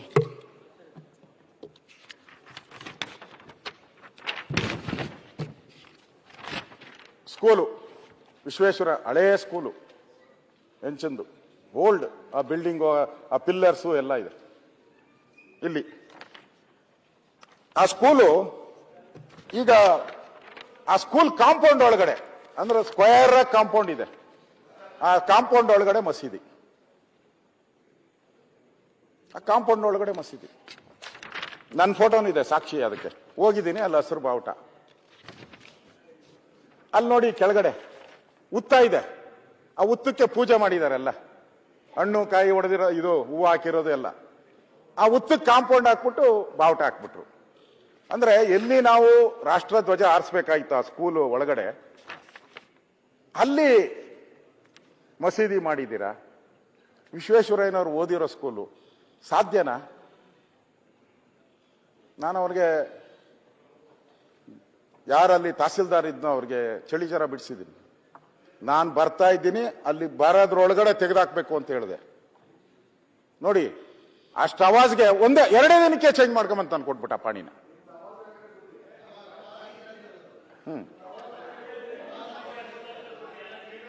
ವಿಶ್ವೇಶ್ವರಯ್ಯ, ನಮ್ಮ ತಲೆಯಲ್ಲಿ ವಿಶ್ವೇಶ್ವರಯ್ಯ ಇದ್ದ, ಅದಕ್ಕೆ ಅವಾಜ್ ಹಾಕ್ದೆ ನಾನು. ನಿಮ್ ತಲೆಯಲ್ಲಿ ವಿಶ್ವೇಶ್ವರಯ್ಯ ಇಲ್ಲ, ಅದಕ್ಕೆ ಅವಾಜ್ ಹಾಕಿಲ್ಲ ನೀವು. ಅಲ್ಲ, ಆ ತಹಸೀಲ್ದಾರ್ ನೀವೇ ವಿದ್ವಾಂಸರು, ಯಾವ ರೀತಿ ನೀವು ಸರ್ವ ಶಕ್ತರು, ನಿಮ್ಗಿರೋ ವಿದ್ವತ್ ಇಲ್ಲಿ ಯಾರಿಗೂ ಇಲ್ಲ. ಅವ್ರ ದಾಖಲೆಗಳು ಕೇಳಿದ್ರಲ್ಲ, 9 ಎಲ್ಲ ಆಯ್ತಾ? ಎಲ್ಲ ಐತೆ. 9 ಮೊದಲು ನಿಮ್ ಪೀರಿಯಡ್ ನಲ್ಲಿ ಹೋಗ್ಬೇಕಿತ್ತು. ಎಲ್ಲ ಕೊಟ್ಟಿದ್ದಿಲ್ಲ. ಅಶೋಕ್ ಅವರೇ, ನಿಮ್ ಪೀರಿಯಡ್ ನಲ್ಲಿ ಯಾಕೆ ಹೋಗಿಲ್ಲ? ಅಲ್ಲಿ ಹೋಗ್ಬೇಕಿತ್ತು. ಬಿಜೆಪಿಯಲ್ಲಿ 4 ಜನ ಮುಖ್ಯಮಂತ್ರಿ ಆಗಿದ್ರು. ಯಡಿಯೂರಪ್ಪ ಅವರು, ಜಗದೀಶ್ ಶೆಟ್ಟರ್ ಅವರು, ಸದಾನಂದ ಗೌಡರು, ಆಮೇಲೆ ಬಸವರಾಜ ಬೊಮ್ಮಾಯಿ ಅವರು. ಪಾಪ ಅಶೋಕ್ ಅವ್ರಿಗೆ ಅವಕಾಶ ಸಿಕ್ಲಿಲ್ಲ. ಅವ್ರ ಅವಕಾಶ ಸಿಕ್ಕಿದ್ರೆ ಮಾಡೋರು. ಕರೆಕ್ಟ್. ನೋಡ, ನಮ್ ಫ್ರೆಂಡ್ ಅಂದ್ರೆ ಹೆಂಗಿದಾರೆ ನೋಡಿದ್ರ? ಫ್ರೆಂಡು ಪಕ್ಕದಲ್ಲೇ, ನನ್ನ ಕಾನ್ಸ್ಟಿಟ್ಯೂನ್ಸಿ ಪಕ್ಕದ. ಆಲ್ವೇಸ್ ಇವ್ರು ಅವಾಗ ಫ್ರೆಂಡ್ ಇರಲ್ಲ. ಸನ್ಮಾನ್ಯ ಅಧ್ಯಕ್ಷರೇ, ಅವ್ರು ಹೇಳಿದ್ರು ಜನ ಏನು ಭಯಭೀತರಾಗಿಲ್ಲ, ಬಿಜೆಪಿಯವರು ಮಾತ್ರ ಹಿಂಗ್ ಭಯಭೀತರು ಮಾಡಿದ್ದೀರಾ ಅಂತ ಹೇಳಿ. ಸನ್ಮಾನ್ಯ ಅಧ್ಯಕ್ಷರೇ, ನಾನಲ್ಲ ಹೇಳ್ತಾ ಇರೋದು, ದಿನನಿತ್ಯ ಕನ್ನಡಪ್ರಭ 2000 ಜನರಿರುವ ಬೀದರ್ ಇಡೀ ಗ್ರಾಮ ಆಗ್ತದೆ ಇಲ್ಲಿ. ಅಲ್ಲ, ಆಗುತ್ತೆ. ಯಾಕೆ? ರೆಕಾರ್ಡ್ ಬಿಡಿ. ಸುಳ್ಳು ಬರೀತಾರ? ಇಲ್ಲ, ಬರೀಲಿ. 25 ನವೆಂಬರ್ ಅಲ್ಲಿ ಪ್ರಜಾವಾಣಿ ಏನ್ ಬಂದಿದೆ? ಅವರೆಲ್ಲ ಹೆಚ್ಚಿನ ಮಾಡಿರೋದು ಬಿಜೆಪಿ ಸರ್ಕಾರದ ನವೆಂಬರ್. ಅಶೋಕರೇ, ಸ್ವಲ್ಪ ಕಂಡ್ಬಿಡಿ. ಸತ್ಯ ನೋಡಕ್ ತಯಾರಿಲ್ಲ.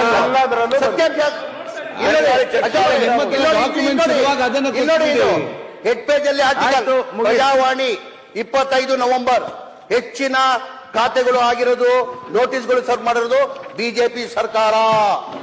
ನೋಡಿ ನೋಡಿ, ಮಾನ್ಯ ಅಧ್ಯಕ್ಷರೇ, ನಿಮ್ ಕ್ಯಾಮ್ರಾದವ್ರಿಗೆ ಏನ್ ಇನ್ಸ್ಟ್ರಕ್ಷನ್ ಐತಿ?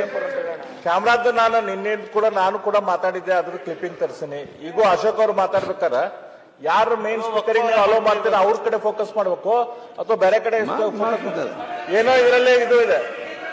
45 ನಿಮಿಷ ಮಾತಾಡಿದ್ರೆ ಒಂದ್ ನಿಮಿಷ ರೀ, ನಿನ್ನೆ 45 ನಿಮಿಷ ಮಾತಾಡಿದ್ರೆ ಕೇವಲ 6-7 ನಿಮಿಷ ಅಷ್ಟೇ ನಂದು ಕ್ಯಾಮ್ರಾದಲ್ಲಿ ಬಂದಿದೆ. ಉಳಿಕಿದ್ದೆಲ್ಲ ಬೇರೆಯವ್ರ ಮೇಲೆ ಏನೋ ಅದನ್ನ ಹೇಳಿ ಬೇಕಂತನ ನಮ್ಮ ಮೆಸೇಜ್ ನೀವು ರಾಜ್ಯಕ್ಕೆ ಹೋಗದಂಗ ಮಾಡಾತಿರತ್ತೆ, ನಮ್ಗೆ ಸಂಶಯ ಬರತ್ತೆ ನೋಡಿ. ಕ್ಯಾಮ್ರಾ ಸರ್, ಇದು ನಮಗಲ್ಲ ಇದೇ ಇತ್ತಾಯ್ತು. ನಾವು ಕೂಡ ಸದನದಲ್ಲಿ ಎತ್ತಿದ್ವಿ.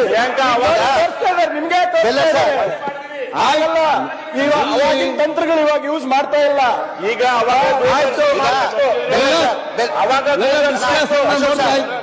ವಾರ್ತಾ ಇಲಾಖೆದವ್ರು ಯಾರೇ ನಿಮ್ಮ ಕಾರ್ಯಕರ್ತಕ್ಕೆ ಕಾಂಟ್ರಾಕ್ಟ್ ಕೊಟ್ಟಾರಂತ, ಸಬ್ ಕಾಂಟ್ರಾಕ್ಟರ್. ಹಂಗಾಗಿ ಯಾರೋ ಹೊರನಾಡಿನ ಕಾರ್ಯಕರ್ತ ನೋಡ್ರಿ, ಅವ್ ಕಾಂಟ್ರಾಕ್ಟ್ ಆಗ್ತಾ ಇದ್ದಾನೆ. ಮಂತ್ರಿ ಒಂದ್ ಸೆಕೆಂಡ್, ನಿಮ್ಮ ವಾರ್ತಾ ಇಲಾಖೆಯವ್ರಿಗೆ ಕೊಟ್ಟಿದ್ದಾರೆ. ಮೊದಲು ಡಿಡಿ ಮಾಡ್ತಿದ್ರು, ಈಗ ಡಿಡಿ ಮಾಡ್ತಿಲ್ಲ. ಕೂತ್ಕೊಳ್ಳಿ. ಈಗ ನಾನು ವಫ್ ಅದಾಲತ್ ಮಾಡಿ DC ಮೀಟಿಂಗ್ ಧಾರವಾಡಲ್ಲಿ ಮಾಡಿದೆ. ತಾವು ಬಂದಿದ್ದೀರಾ, ಆ ಸತ್ಯ ಏನಿದೆ ಗೊತ್ತಿದ್ದ ಅಟ್ಲೀಸ್ಟ್ ಹೇಳ್ಬೇಕಾನೆ ನಿಮ್ಮ ಅಶೋಕ್ ಅವ್ರಿಗೆ. ತಾವಿದ್ರಿ ಅವತ್ತು? ನಾ ಎದಕ್ ವಫ್ ಮೀಟಿಂಗ್ ಬಂದಿದ್ದೆ? ಏನೋ ಆತರ ಅನ್ಯಾಯ ಆಯ್ತಾ? ಆತರ ಏನೋ ಸೂಚನೆ ಕೊಟ್ಟ ನಾನು? DC ಮೀಟಿಂಗ್ ಅಲ್ಲಿ ತಾವಿದ್ರಿ, ಆ DC ಮೀಟಿಂಗ್ ತಾವಿದ್ರಿ. ಅಶೋಕ್ ಅವ್ರ ಸಾಹೇಬ್ರಿಗೆ ಹೇಳಿ ಸತ್ಯಾಂಶ ಏನಿದೆ ಅಂತ.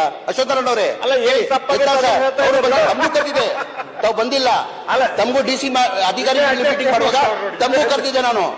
ನನ್ನ ಜಿಲ್ಲೆಯಲ್ಲಿ ಮಾತ್ರ ಜಿಲ್ಲಾಧಿಕಾರಿಗಳಿಗೆ, AC ಅವರಿಗೆ, ತಹಸೀಲ್ದಾರ್ ಅವರಿಗೆ ವಾರ್ನಿಂಗ್ ಕೊಟ್ಟು ನೀವು 8 ದಿವಸನಾಗ ಎಂಟ್ರಿ ಮಾಡದೇ ಇದ್ರೆ ಹೇಳಿದ್ದೀನಿ ನಾನು. ಇಲ್ಲ ಅಂದಿದ್ದು ಇಲ್ಲ, ಇಲ್ಲಲ್ಲ, ನಿಮ್ ಕರೆದಿದ್ದೆಲ್ಲ ಅವಾಗ ಬರ್ಬೇಕಾಗಿತ್ತು ನೀವು.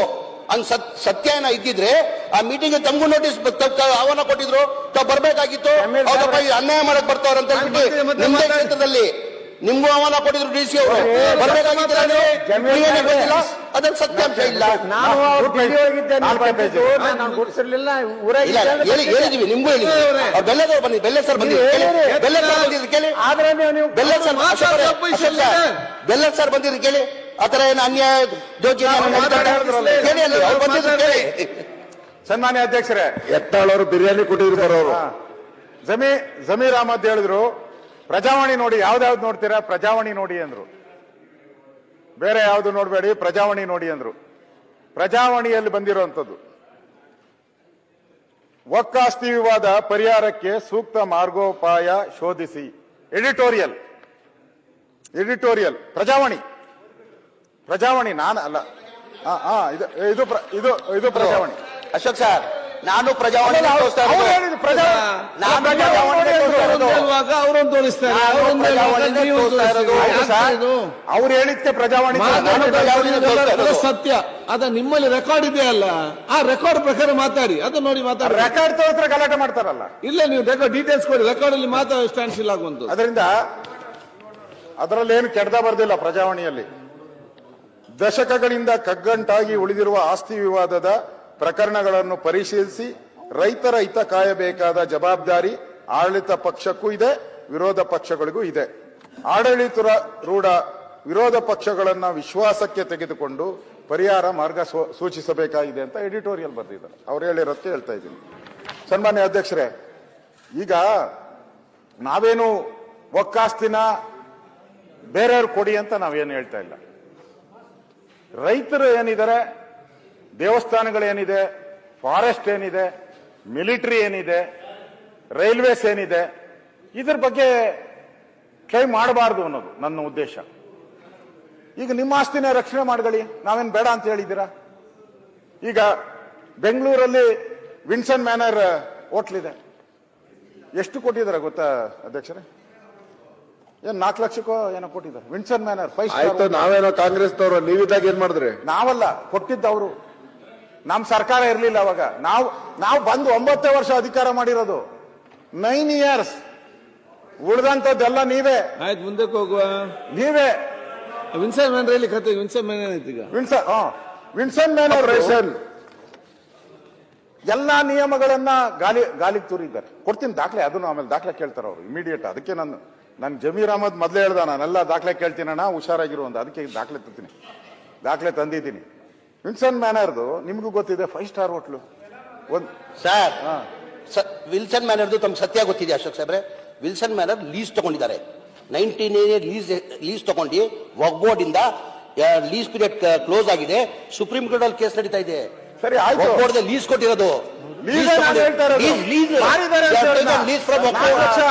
ತಗೊಂಡಿರೋ ವಕ್ಫ್ ಬೋರ್ಡ್ ಇಂದ 1998 ಲೀಸ್ ಆಗ್ಬಿಟ್ಟು ಅವಧಿ ಪೀರಿಯಡ್ ಮುಗ್ದಿದೆ. ಈಗ ಅವ್ರು ಎಕ್ಸ್ಟೆಂಡ್ ಮಾಡಿ ಅಂತ ಕೇಳ್ತಾರೆ, ನಾವು ಮಾಡಿಲ್ಲ. ಸುಪ್ರೀಂ ಕೋರ್ಟ್ ಅಲ್ಲಿ ಕೇಸ್ ಲೀಸ್ ಕಮಿಟಿ ನೇಮಕ ಮಾಡ್ತಾರೆ. ನೋಡಿ, ಇದೇ ತರ ಯಾವ್ದಾವ್ದು ತಪ್ಪ ಈಗ ಗೊತ್ತಿದ್ದು ನಾನು ಹೇಳಿದ್ದೀನಿ. ನಾನು ಈಗ ವಿಲ್ಸನ್ ಮ್ಯಾನರ್ ತಾವ್ ಹೇಳಿದ್ರಿ, ಎಲ್ಲ ನೋಟಿಸ್ ಕೊಟ್ಬಿಟ್ಟವ್ರು ಅಂತ. ಒಂದ್ ನಿಮಿಷ, ಇದಕ್ಕೆ ಒಂದು ಸರ್ಕಾರ, ನಾನಲ್ಲ, ಸರ್ಕಾರ ಒಂದು ಕಮಿಟಿ ನೇಮಕ ಮಾಡ್ತತೆ. ಈ ವಿಲ್ಸನ್ ಮ್ಯಾನರ್ ಪದೇ ಪದೇ ಚರ್ಚೆ ಆಗ್ತಾ ಇದೆ. ಇದಕ್ಕೊಂದೇನಾನ ಅಂತ್ಯ ಮಾಡಬೇಕು ಅಂತೇಳಿ ಹಿಂದುಳಿದ ವರ್ಗಗಳ ಮತ್ತು ಅಲ್ಪಸಂಖ್ಯಾತರ ಕಲ್ಯಾಣ ಸಮಿತಿ 98-99 ಅವಾಗ ವಿಧಾನಸಭೆಯ ಮಾನ್ಯ ಸಭಾಧ್ಯಕ್ಷರು ತಮ್ಮ ಪೀಠದಲ್ಲಿ ಕೂತಿರೋರು ಅವರು ಏನು ಸುಳ್ಳು ಹೇಳ್ತೇನೆ. ಈ ಕಮಿಟಿಯನ್ನು ನೇಮಕ ಮಾಡ್ತಾರೆ. ಯಾರಿರ್ತಾರೆ ಅದರಲ್ಲಿ ಅಂದ್ರೆ ಶ್ರೀಶೈಲ ವಿ ಬಿದನೂರು ಅವರು ವಿಧಾನಸಭಾ ಸದಸ್ಯರು. ಆಗ್ಲಿ ಬಿಜೆಪಿ. ಎಚ್ ಪೂಜಾರ್, ಗದ್ದಿ, ಪ್ರಕಾಶ್, ಲಕ್ಷ್ಮಯ್ಯ, ಲಲಿತಾ ನಾಯಕ್, ಇವರ ಒಂದು ಸಮಿತಿ ನೇಮಕ ಮಾಡ್ತಾರೆ. ಅದರಲ್ಲಿ ಒಂದು ವರದಿ ಕೊಡ್ತಾರೆ, ರಿಪೋರ್ಟ್. ಅವರು ನಿಮ್ಮ ಸದನ ಸಮಿತಿ ರಿಪೋರ್ಟ್ ಕೊಟ್ಟು ಸದನದಲ್ಲಿ ಮಣ್ಣೆ ಆಗಿದೆ ಈ ಕಾಪಿ. ಇದರಲ್ಲಿ ಕೊಟ್ಟಿದ್ದಾರೆ ಅವರು. ಇದೊಂದು ಅಕ್ರಮ. ಅವ್ರಿಗೆ ನೀವು 30 ವರ್ಷ ಇದ್ದಿದ್ದು 60 ವರ್ಷ ಮಾಡಿದ್ದೀರಾ, 60 ವರ್ಷ ಇದ್ದಿದ್ದು 90 ವರ್ಷ ಮಾಡಿದ್ದೀರಾ. ಇದನ್ನ ಕೂಡಲೇ ಸರ್ಕಾರ ಕ್ರಮ ವಹಿಸಿ ಅದನ್ನು ವಾಪಸ್ ತಗೋಬೇಕು. ಅದು ವಕ್ಫ್ ಬೋರ್ಡ್ಗೆ ಹೋಗ್ಬೇಕು. ಆ ಹಣ ಏನಿದೆ ಇದ್ರದ್ದು ಅಲ್ಲಿ ಬಾಡಿಗೆ ಬರುವಂತ ಹಣ ವರ್ಷಕ್ಕೆ ನನಗನ್ಸ್ತತೆ ಒಂದು 5-6 ಕೋಟಿ ಬಾಡಿಗೆ ಬರ್ಬೋದು. ಅದಕ್ಕೆ ಬೇರೆ ಕೊಟ್ರೆ 5-6 ಕೋಟಿ ವಕ್ಫ್ ಬೋರ್ಡ್ಗೆ ಹೋಗ್ಬೇಕು ಅಂತೇಳಿ ರಿಪೋರ್ಟ್ ನಿಮ್ ಸದನ ಸಮಿತಿ ರಿಪೋರ್ಟ್ ಕೊಟ್ಟಿದ್ದಾರೆ. ನಾನು ಬೇಡ ಅಂತ ಹೇಳಿಲ್ಲ. ಅಂದ್ರೆ ಯಾರು ಇದನ್ನೆಲ್ಲ ಮಾಡಿದವರು? ಅಧ್ಯಕ್ಷರೇ, ನಾನು ವಕ್ಫ್ ಬೋರ್ಡ್ ಕಬಳಿಕೆ ಬಗ್ಗೆನೂ ಅವರೇ ಬಂದಿದೆ ಪತ್ರಿಕೆ. ನಾನು ಹೇಳಕ್ ಹೋಗಲ್ಲ, ಹೇಳಿದ್ರೆ ಗಲಾಟೆ ಆಗೋಗ್ತದೆ. ಆಯ್ತು, ಪೇಪರ್ ಬಂದು ಚರ್ಚೆ ಮಾಡೋದು ಬೇಡ, ಅದಕ್ಕೆ ತೋರಿಸಿದ್ದೀನಿ. ತೋರಿಸಿದ್ದೀನಿ. ಅದರಿಂದ ಸನ್ಮಾನ್ಯ ಅಧ್ಯಕ್ಷರೇ, ಇಲ್ಲಿ ಕಬಳಿಕೆ ಮಾಡಿರುವಂತ ಜಮೀನೇನಿದೆ, ಯಾರ್ಯಾರು ಮಾಡಿದ್ದಾರೆ, ಮುಸ್ಲಿಂ ಅವರು ಹೇಳಿದ್ದಾರೆ, ಮುಸ್ಲಿಮರೇ ಜಾಸ್ತಿ ಮಾಡಿದ್ದಾರೆ ಅಂತ ಅವರು ಹೇಳಿದ್ದಾರೆ. ನಾನು ಹೇಳಿಲ್ಲ, ಅವರೇ ಹೇಳಿರೋದು. ಹೇಳಿದ್ದಾರೆ. ಅವ್ರನ್ನ ಯಾಕೆ ಬಿಟ್ಕೊಂಡಿದ್ದೀರಾ? ಪೇಪರ್ ತೋರಿಸ್ನಲ್ಲ, ಅವರೆಲ್ಲ ಅವರೇ ಅದರಲ್ಲಿ. ಆಯ್ತು, ಯಾರು? ರಾಯರೆಡ್ಡಿ ಅವರೇ 2020-21ರಲ್ಲಿ ಅದೇ ಸಮಿತಿ 95% ಆಯ್ತು. ನಿಮ್ಮ ಸರ್ಕಾರ ಇದ್ದಾಗಲೇ ಹೇಳ್ತಿಲ್ಲ. ಆ 5% ಅಧ್ಯಕ್ಷ, ಸನ್ಮಾನ್ಯ ಅಧ್ಯಕ್ಷರೇ, 2020-2021ರಲ್ಲೂ ಕೂಡ ಒಂದು ವರದಿ ಕೊಟ್ಟಿದೆ. ಅದನ್ನು ಉಲ್ಲೇಖ ಮಾಡ್ಲಿ, ಯಾರು ಕೊಟ್ಟಿದ್ರು, ಏನಂತ ಹೇಳಿದ್ರು ಅಂತ. ಆ ಶಿಫಾರಸ್ನ ನೀವೇ ಜಾರಿ ಮಾಡಲಿಲ್ಲ. ಬೇಗ ಮುಗಿಸ್ತಾರೆ ಮತ್ತೆ ಮಾತಾಡಿ. ಈ ಕಬಳಿಕೆ ಆಗಿರುವಂತದ್ದನ್ನ ಏನಾನ ಮಾಡ್ಕೊಳ್ಳಿ. ಇಲ್ಲಿ ಬಂದಿರುವಂತದ್ದು ಇಂಪಾರ್ಟೆಂಟು. ಇಡೀ ರಾಜ್ಯದಲ್ಲಿ ಇವತ್ತು ರೈತರಿಗೆ ಮೊದಲೇ ಸಾಲಗಾರರಾಗಿದ್ದಾರೆ, ಮಳೆ ಬೆಳೆ ಹೋಗಿದೆ. ಅಂತ ಸಂದರ್ಭದಲ್ಲಿ ಇವರು ಎಲ್ಲಾ ಪ್ರಾಣಿಗಳಿಗೂ ಸಿಕ್ಕಿದ್ಕೆಲ್ಲ ವಕ್ಫ್ ಬೋರ್ಡ್ ಅಂತ ಹಾಕಿ ಕರ್ನಾಟಕದಲ್ಲೇ 1,11,000 ಎಕರೆ ಅಂತ ಅವರ ಗೆಜೆಟ್ ಗೊತ್ತಿದೆ. ರೈತರ ಮೇಲೆ ಪ್ರಮಾಣ ಮಾಡ್ಕೊಂಡು ಗೋಲಿಬಾರ್ ಹಾವೇರಿಯಲ್ಲಿ ರೈತರಿಗೆ ಸಾಯಿಸಿದ್ ಯಾರು? ಇದೇ ಸದನದಲ್ಲಿ ಇದೇ ಉಗ್ರಪ್ಪ ಅವ್ರ ಪ್ರಶ್ನೆ ಕೇಳ್ತಾರೆ. ರೈತರು ಕಷ್ಟದಲ್ಲಿದ್ದಾರೆ, ರೈತರು ಸಾಲ ಮನ್ನಾ ಮಾಡಿ ಅಂತ. ಏನ್ ಉತ್ತರ ಕೊಡ್ತಾರೆ ಮುಖ್ಯಮಂತ್ರಿಗಳು? ನಮ್ದು ಪ್ರಿಂಟಿಂಗ್ ಮಿಷಿನ್ ನೋಟ್ ಇಲ್ಲ ಅಂತಾರೆ. ರೈತರ ಬಗ್ಗೆ ಮಾತಾಡ್ತೀರಾ? ರೈತರ ಬಗ್ಗೆ ದೊಡ್ಡ ಕಾಳಜಿ ಇರೋದು ನಿಮ್ಗೆ. ನಾವು ಸಾಲ ನಾವು ಮನ್ನಾ ಮಾಡಿದೀವಿ. 2013 ಸಿದ್ದರಾಮಯ್ಯ ಮುಖ್ಯಮಂತ್ರಿ ಆದ್ಮೇಲೆ ಅವ್ರು ಸಾಲ 8,900 ಕೋಟಿ ಸಾಲ ಮನ್ನಾ ಮಾಡಿದ್ರು ಸಿದ್ದರಾಮಯ್ಯ ಅವರು. ಇಲ್ಲ ಹೇಳಿದ್ ನಾನು ಹೇಳಿ 25,000 ರೂಪಾಯಿದಂಗೆ ಸಾಲ ಮನ್ನಾ ಮಾಡಿ ಬಿಜೆಪಿ 25,000 ರೂಪಾಯಿದಂಗೆ ಸಾಲ ಮನ್ನಾ ಮಾಡಿ ಬಿಜೆಪಿ ಗೌರ್ಮೆಂಟ್ ಮಾಡಿದ್ದಾರೆ. ವಕ್ಫ್ ಮತ್ತೆ ಮಾತಾಡೋ ಸಾಲ ಮನ್ನಾ ಇಲ್ಲಿ ಯಾಕೆ ಬರ್ತದೆ? ಕುಮಾರಸ್ವಾಮಿ ಅವರು 25,000 ಕೋಟಿ ಕುಮಾರಸ್ವಾಮಿ ಎಲ್ಲರೂ ಮನ್ನಾ ಮಾಡಿದ್ರೆ ಮಡಗಿರಲಿಲ್ಲ. ಕುಮಾರಸ್ವಾಮಿ 1 ರೂಪಾಯಿ ಮಡಗಿರಲಿಲ್ಲ, ಬರೀ ಘೋಷಣೆ. ನೀವು ಮಾತಾಡಿ ಮುಗಿಸಿ. ಪ್ರತಿಪಕ್ಷ ನಾಯಕರೇ ಸನ್ಮಾನ್ಯ ಕುಮಾರಸ್ವಾಮಿ ಅವರು ಸಾಲ ಮನ್ನಾ ಮಾಡಿದ್ರಲ್ಲ, ಸಮ್ಮಿಶ್ರ ಸರ್ಕಾರದಲ್ಲಿ ನಾವು ಸರ್ಕಾರದಲ್ಲಿ ಇದ್ವಿ. 1 ರೂಪಾಯಿ ಮಡಗಿರಲಿಲ್ಲ. ಅವಾಗ ಸಾಲ ಮನ್ನಾ ಮಾಡಿರೋದು ಬರೀ ಘೋಷಣೆ.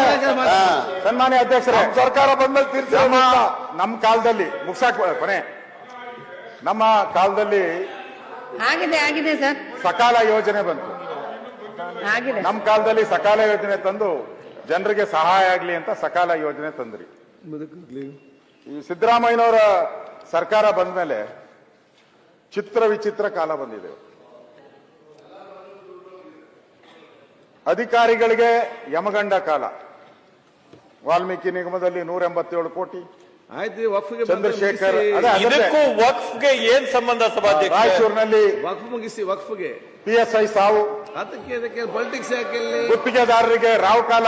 ಭೂಮಿ ನಿಗಮದಲ್ಲಿ ಏನಾಯ್ತು? ಬಾಣಂತಿಯರಿಗೆ ವಿನಾಶ ಕಾಲ. ನೀವು ಪ್ರತಿಪಕ್ಷ ನಾಯಕರನ್ನ ಬೇರೆಯವರಿಗೆ ಕೊನೆಗಾಲ ಏನಾಯ್ತು? ನಾನು ಮಾತಾಡಬಹುದಲ್ಲ, ಬೇರೆ ಅಲ್ಲ, ಅದ್ರದ್ದೇ ರೈತರಿಗೆ ಕೊನೆಗಾಲ. ಬೇರೆ ಸರ್ಕಾರ ನಾನು ಮಾತಾಡಿ. ಎಲ್ಲ ಹೇಳ್ಕೊಂಬತ್ತಾ ಇದ್ದೀನಿ. ಯಮಗಂಡ ಕಾಲ, ರಾವು ಕಾಲ, ವಿನಾಶ ಕಾಲ, ರೈತರಿಗೆ ಕೊನೆಗಾಲ. ಇದು ಈ ಸರ್ಕಾರ ಮಾಡ್ತಾ ಇರುವಂತ ಒಂದು ದುರಾಡಳಿತದಿಂದ ಇವತ್ತು ನಾನು ಈ ವಿಚಾರವನ್ನ ಯಾಕೆ ಹೇಳ್ತಾ ಇದ್ದೀನಿ ಅಂದ್ರೆ, ಈ ವಿಚಾರ ಅಧ್ಯಕ್ಷರೇ, ನಾನು ಎಲ್ಲರಿಗೂ ದಾಖಲೆಗಳನ್ನ ಕೊಟ್ಟಿದ್ದೀನಿ. ಕೆಲವರೆಲ್ಲ ದಾಖಲೆ ಕೇಳಿದ್ದಾರೆ, ದಾಖಲೆ ಕೊಟ್ಟಿದ್ದೀನಿ. ತಪ್ಪಿದ್ರೆ ತಪ್ಪು ಅಂತ ದಾಖಲೆ ಬಂದಿಲ್ಲ. ತಪ್ಪಿದ್ರೆ ಎಲ್ಲ ರೆಕಾರ್ಡ್ ಅಲ್ಲಿ ಹೋಗಿದೆ. ಆಯ್ತು, ಕ್ಯಾಮರಾ ನನ್ನ ಹತ್ರ ದಾಖಲೆ ಇದೆ. ಯಾರು ಬಂದು ಇದೆ. ಕೊಡ್ತೀನಿ ನಾನು. ಏನು ಗೌಡ್ರೆ? ಆಯ್ತು, ಇಲ್ಲಿ ಮತ್ತೆ ಕೊಡೋಣ. ಹೌದು, ಉತ್ತರ ಕೊಡ್ಲಿ. ಅವ್ರು ಬರ್ಕೊಂಡಿರ್ತಾರೆ, ಎಲ್ಲ ಬರ್ಕೊಂತ ಇದ್ರು, ನೋಟ್ ಮಾಡ್ಕೊಂತ ಇದ್ರು, ಮಾಡ್ಕೊಂಡು ಕೊಡ್ತಾರೆ. ಅದರಿಂದ ನಾನು ಇದನ್ನ ಯಾಕೆ ಇಷ್ಟು ಎಳೆ ಎಳೆಯಾಗಿ ಬಿಡಿಸಿದ್ದೀನಿ ಅಂತ ಹೇಳಿದ್ರೆ, ಅದಕ್ಕೆ ಒಂದು ಸುಭಾಷಿತ ಇದೆ. ಕತ್ತಲಲ್ಲಿ ಎಲ್ಲಾ ವಸ್ತುಗಳು ಕತ್ತಲೆ ಬಣ್ಣವನ್ನೇ ಪ್ರತಿನಿಧಿಸುತ್ತೆ. ಕತ್ತಲೆಯಲ್ಲಿ ಎಲ್ಲಾ ವಸ್ತುಗಳು ಕತ್ತಲ ಬಣ್ಣವನ್ನೇ ಪ್ರತಿನಿಧಿಸುತ್ತದೆ. ಬೆಳಕಿದ್ದಾಗಷ್ಟೇ ವೈವಿಧ್ಯತೆ ಸ್ಪಷ್ಟವಾಗಿ ಗೋಚರಿಸಲು ಸಾಧ್ಯ. ಇದೊಂಥರ ವಕ್ಫ್ ಬೋರ್ಡ್ ಅನ್ನೋದು ಒಂಥರ ಕಪ್ಪು ಬೆಕ್ಕಿದ್ದಂಗೆ, ಬ್ಲ್ಯಾಕ್ ಕ್ಯಾಟ್. ಇದು ಕತ್ಲಲ್ಲಿ ಏನು ಕಾಣಿಸಲ್ಲ, ಬೆಳಕು ಚೆಲ್ಲಿದ್ರೆ ಮಾತ್ರ ಕಾಣಿಸೋದು. ಅದಕ್ಕೋಸ್ಕರ ಈ ಬ್ಲ್ಯಾಕ್ ಕ್ಯಾಟ್ಗೆ ಬೆಳಕನ್ನ ಚೆಲ್ಲಿದ್ದೀನಿ. ಸರ್ಕಾರಕ್ಕೆ ಕಣ್ ತೆರೆಸುವಂತ ಕೆಲಸ ಮಾಡಿದ್ದೀನಿ. ನೋಡಿ, ಇದು ಈ ವಕ್ಫ್ ಬೋರ್ಡ್ ಭೂತ ಒಂಥರ ದೆವ್ವದ ರೀತಿ ಇಡೀ ಕರ್ನಾಟಕವನ್ನ ಕಾಣ್ತಾ ಇದೆ. ಕಣ್ಣು ಬಿಟ್ಟು ನೋಡಿ ಸರ್ಕಾರ. ಅದರಿಂದ ಇವತ್ತು ಯಾರನ್ನ ಬೇಕಾದ್ರೂ ಎದುರಾಕೊಳ್ಳಿ. ನೀವು ಕರ್ನಾಟಕದಲ್ಲಿರೋ ರೈತರನ್ನ ಎದುರಾಕೊಂಬೇಡಿ. ನೀವು ಇಡೀ ಕರ್ನಾಟಕ ಅಳ್ಳಾಡುತ್ತೆ ಅನ್ನೋ ಮಾತನ್ನ ಈ ಸಂದರ್ಭದಲ್ಲಿ ನಾನು ಹೇಳಕ್ ಇಷ್ಟಪಡ್ತಾ ಇದ್ದೀನಿ ಅಧ್ಯಕ್ಷರೇ. ಒಂದು, ಈ ಸರ್ಕಾರ ನಾವು ಇಷ್ಟೆಲ್ಲ ದಾಖಲೆಗಳು, ವಿಚಾರಗಳು, ಯಾವ್ಯಾವ ಹಳ್ಳಿ, ಯಾವ್ಯಾವ ಪಟ್ಟಣ ಎಲ್ಲವನ್ನ ತಗೊಂಡಿದ್ದೀನಿ. ಇಷ್ಟು ನಾನು ದಾಖಲೆಗಳನ್ನ ಕಲೆಕ್ಟ್ ಮಾಡೇ ಮಾತಾಡಿರೋದು. ಯಾರಿಗಾದ್ರೂ ಡೌಟ್ ಇದ್ರೆ ನನ್ನ ಹತ್ರ ಬಂದ್ರೆ ಎಲ್ಲಾ ದಾಖಲೆಗಳನ್ನ ಸಮೇತನೂ ಕೂಡ ನಾನು ಕೊಡ್ತಾ ಇದ್ದೀನಿ. ಅದರಿಂದ ನನ್ನ ಡಿಮ್ಯಾಂಡ್ ಏನು ಅಂತ ಹೇಳಿದ್ರೆ, ವಕ್ಫ್ ಅದಾಲತ್ನ ಹೆಸರಿನಲ್ಲಿ ಸೃಷ್ಟಿರುವ ಗೊಂದಲವನ್ನ ಸರ್ಕಾರ ನಿವಾರಣೆ ಮಾಡಬೇಕು. ಮೊದಲನೇದು, ಫಸ್ಟ್ ಪಾಯಿಂಟ್. ಓಕೆ. ಎರಡನೇದು, ತಕ್ಷಣದಿಂದ ವಕ್ಫ್ ಆಸ್ತಿ ಎಂದು ಪಾಣಿಯಲ್ಲಿ ಮೆನ್ಷನ್ ಮಾಡಿದಿರಲ್ಲ, ಅದನ್ನ ರದ್ದು ಮಾಡಿ ಆಯಾಯ ರೈತನ ಹೆಸರಲ್ಲಿ ಪಾಣಿನೂ ಮತ್ತು 9 ಮತ್ತು 11 ಎರಡರಲ್ಲೂ ಬರಬೇಕು. ಸೆಂಟ್ರಲ್ ವಕ್ಫ್ ಆಕ್ಟ್ ಅನ್ನ ಚೇಂಜ್ ಮಾಡಿಸಿ. ಮಂಡಳಿಯ ಸೆಂಟ್ರಲ್ ವಕ್ಫ್ ಆಕ್ಟ್ ಅನ್ನ ಚೇಂಜ್ ಮಾಡಿದ್ರೆ ಇವೆಲ್ಲ 1900 ಹೇಳ್ತೀನಿ, ಅದನ್ನು ಮಾಡಿಸಿ. ಅದನ್ನ ಮಾಡಿಸಿದ್ರೆ ಇವೆಲ್ಲ ಮಾಡ್ಲಿಕ್ಕಾಗುತ್ತೆ. ಸರ್ಕಾರ ನಿಮ್ದಲ್ವಾ ಮಾಡಿ. ಹೇಳ್ತಾನೆ ಗೊತ್ತಿದೆಲ್ಲ. ಸೆಂಟ್ರಲ್ ಆಕ್ಟ್ ಇದೆ. ಆಮೇಲೆ ವಕ್ಫ್ ಮಾಡೆಲ್ ರೂಲ್ ಇದೆಯಲ್ಲ 2016, ಅದನ್ನ ಚೇಂಜ್ ಮಾಡಿ. ಜಮೀರ್ ಭಾಯ್, ಅದನ್ನ ಚೇಂಜ್ ಮಾಡಿದ್ರೆ automatic you can do it. ಇಷ್ಟೆಲ್ಲ ಕಂಠ ಶೋಷಣೆ ಯಾಕೆ? ಅಲ್ಲಿ ಚೇಂಜ್ ಮಾಡಿ. ಸೆಂಟ್ರಲ್ ನಿಮ್ಗೆ ಅಧಿಕಾರ ಐತಲ್ಲ, ಚೇಂಜ್ ಮಾಡಿದ್ರೆ ಮುಗ್ದೋಯ್ತು 5 ನಿಮಿಷಕ್ಕೆ. ಅವ್ರವ್ರ ಆಸ್ತಿ ಅವ್ರವ್ರಿಗೆ ಬರುತ್ತೆ. ನೀವು ಅಲ್ಲಿ ಏನೋ ಆಗಿತ್ತೆ ಅಂತ ಭೂತ ಪುಣ್ಬಿಡ್ತೀನಿ ಅಂತ ಬಿಡಕ್ ಹೋಗ್ಬೇಡಿ. ಪ್ರಾಮಾಣಿಕತೆ ನಮಗಿದೆ. ಒಂದೇ ಒಂದು ರೈತರ ಒಂದೇ ಒಂದು ಕೇಳಲ್ಲ, ನಾವು ಬೆಂಬಲ ಕೊಡ್ತೀವಿ ಅಂತ ಹೇಳಿ ಉಳಿಸ್ತೀವಿ. ನೀವು ಬೆಂಬಲ ಕೊಡ್ಬೇಕಲ್ಲ, ಸದಸ್ಯರು ಬೆಂಬಲ ಕೊಡಿ. ಯಾಕೆ ಮಿನಿಸ್ಟರ್ ಮುಗಿಸ್ತಾರೆ ಈಗ ಅವು ಉತ್ತರ ಏನು ಕೊಡಲ್ಲ ಬಿಡಿ. ಎಲ್ಲ ಇಲ್ಲೇ ಮಾತಾಡಾಗೋಯ್ತಲ್ಲ, ಇನ್ನೇನು ಉತ್ತರ ಏನಿರ್ತೈತೆ ಅದರಲ್ಲಿ? ಬಿಡಿ ಉತ್ತರನೇ ಇಲ್ಲೇ ಎಲ್ಲ ಆಗೋಯ್ತು. ಸನ್ಮಾನ್ಯ ಅಧ್ಯಕ್ಷ, 4ನೇದು ಅಂತ ಹೇಳ್ತಾ ಇರೋದು ರಿಪ್ಲೈ ನನ್ ಬೇಕಾಗಿಲ್ಲ, ಆಲ್ರೆಡಿ 1900 ಕೊಟ್ಬಿಟ್ಟಿದಾರೆ ಅಂತ ಹೇಳ್ತಾ ಇರೋದು. ಓಕೆ 1900 ಗೆಜೆಟ್ ಅಧಿಸೂಚನೆ ಏನು ಹೊಡಿಸಿದಾರ ಅದನ್ನ ಹಿಂಪಡಿಬೇಕು. ಮತ್ತೆ ಈಗಾಗಲೇ ನಮ್ಮ ರಾಯರೆಡ್ಡಿ ಅವರು ಎಲ್ಲರೂ ನಾವೆಲ್ಲ ಹೇಳೋದು ಗೌಡ್ರೆ, ಕೇಂದ್ರ ಸರ್ಕಾರ ವಕ್ ತಿದ್ದುಪಡಿ ವಿಧೇಯಕವನ್ನ 2024 ಅನ್ನ ಸರ್ವಾನುಮತದಿಂದ ನಾವೆಲ್ಲರೂ ಸೇರಿ, ಕಾಂಗ್ರೆಸ್ ಅವರು ಸಪೋರ್ಟ್ ತಗೊಂಡು ನಾವೆಲ್ಲರೂ ಸೇರಿ ಒಂದು ಸರ್ವಾನುಮತದ ನಿರ್ಣಯ ಮಾಡಿ, ಈ ರೈತರಿಗೆ ಏನ್ ಅನ್ಯಾಯ ಆಗ್ತಾ ಇದೆ, ಹಿಂದೂಗಳಿಗೆ ಏನ್ ಅನ್ಯಾಯ ಆಗ್ತಾ ಇದೆ, ಇದಕ್ಕೆ ಅಂತ್ಯ ಹಿಂದೂಗಳಿಗೆ ಅನ್ಯಾಯ ಅಂತಿರಲಿಲ್ಲ, ಹಿಂದೂಗಳಿಗೆ ಅನ್ಯಾಯ ಅಂತಿರಲಿಲ್ಲ. ಒಂದ್ ನಿಮಿಷ, ಹಿಂದೂಗಳಿಗೆ ಅನ್ಯಾಯ ಅಂತಿರಲಿಲ್ಲ. ಗುಜರಾತಲ್ಲಿ FRC ಇದೆ, ಆಸ್ತಿ ಎಷ್ಟಿದೆ, ಹಿಂದೂಗಳ ಆಸ್ತಿನೇ ಹೊಡಿತಾ ಇರೋದು. ಗುಜರಾತಲ್ಲಿ ದೇವಸ್ಥಾನ ಎಷ್ಟಿದೆ, ದೇವಸ್ಥಾನನೇ ಹೊಡಿತಾ ಹೋರಾಟ.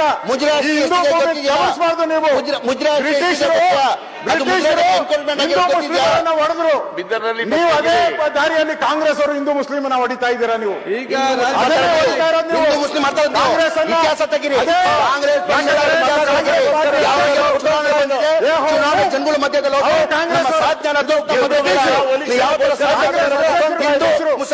ಹಿಂದೂ ಮುಸಲ್ಮಾನ್ ನಿಮ್ಗೆ ಅಧಿಕಾರ ಇವರಿಗೆ ಹಿಂದೂಗಳಿಗೆ ಬ್ರಿಟಿಷರ ಹೊಡೆದು ಆಡೋ ಈ ಕಾಂಗ್ರೆಸ್ಸಿನಲ್ಲಿ ಬರೇ ಹಿಂದೂ ಬ್ರಿಟಿಷರ ಇತಿಹಾಸ ತೆಗಿರಿ. ಯಾವ ಯಾವ ಚುನಾವಣೆ ಬಂದಿದೆ, ಹಿಂದೂ ಮುಸಲ್ಮಾನ್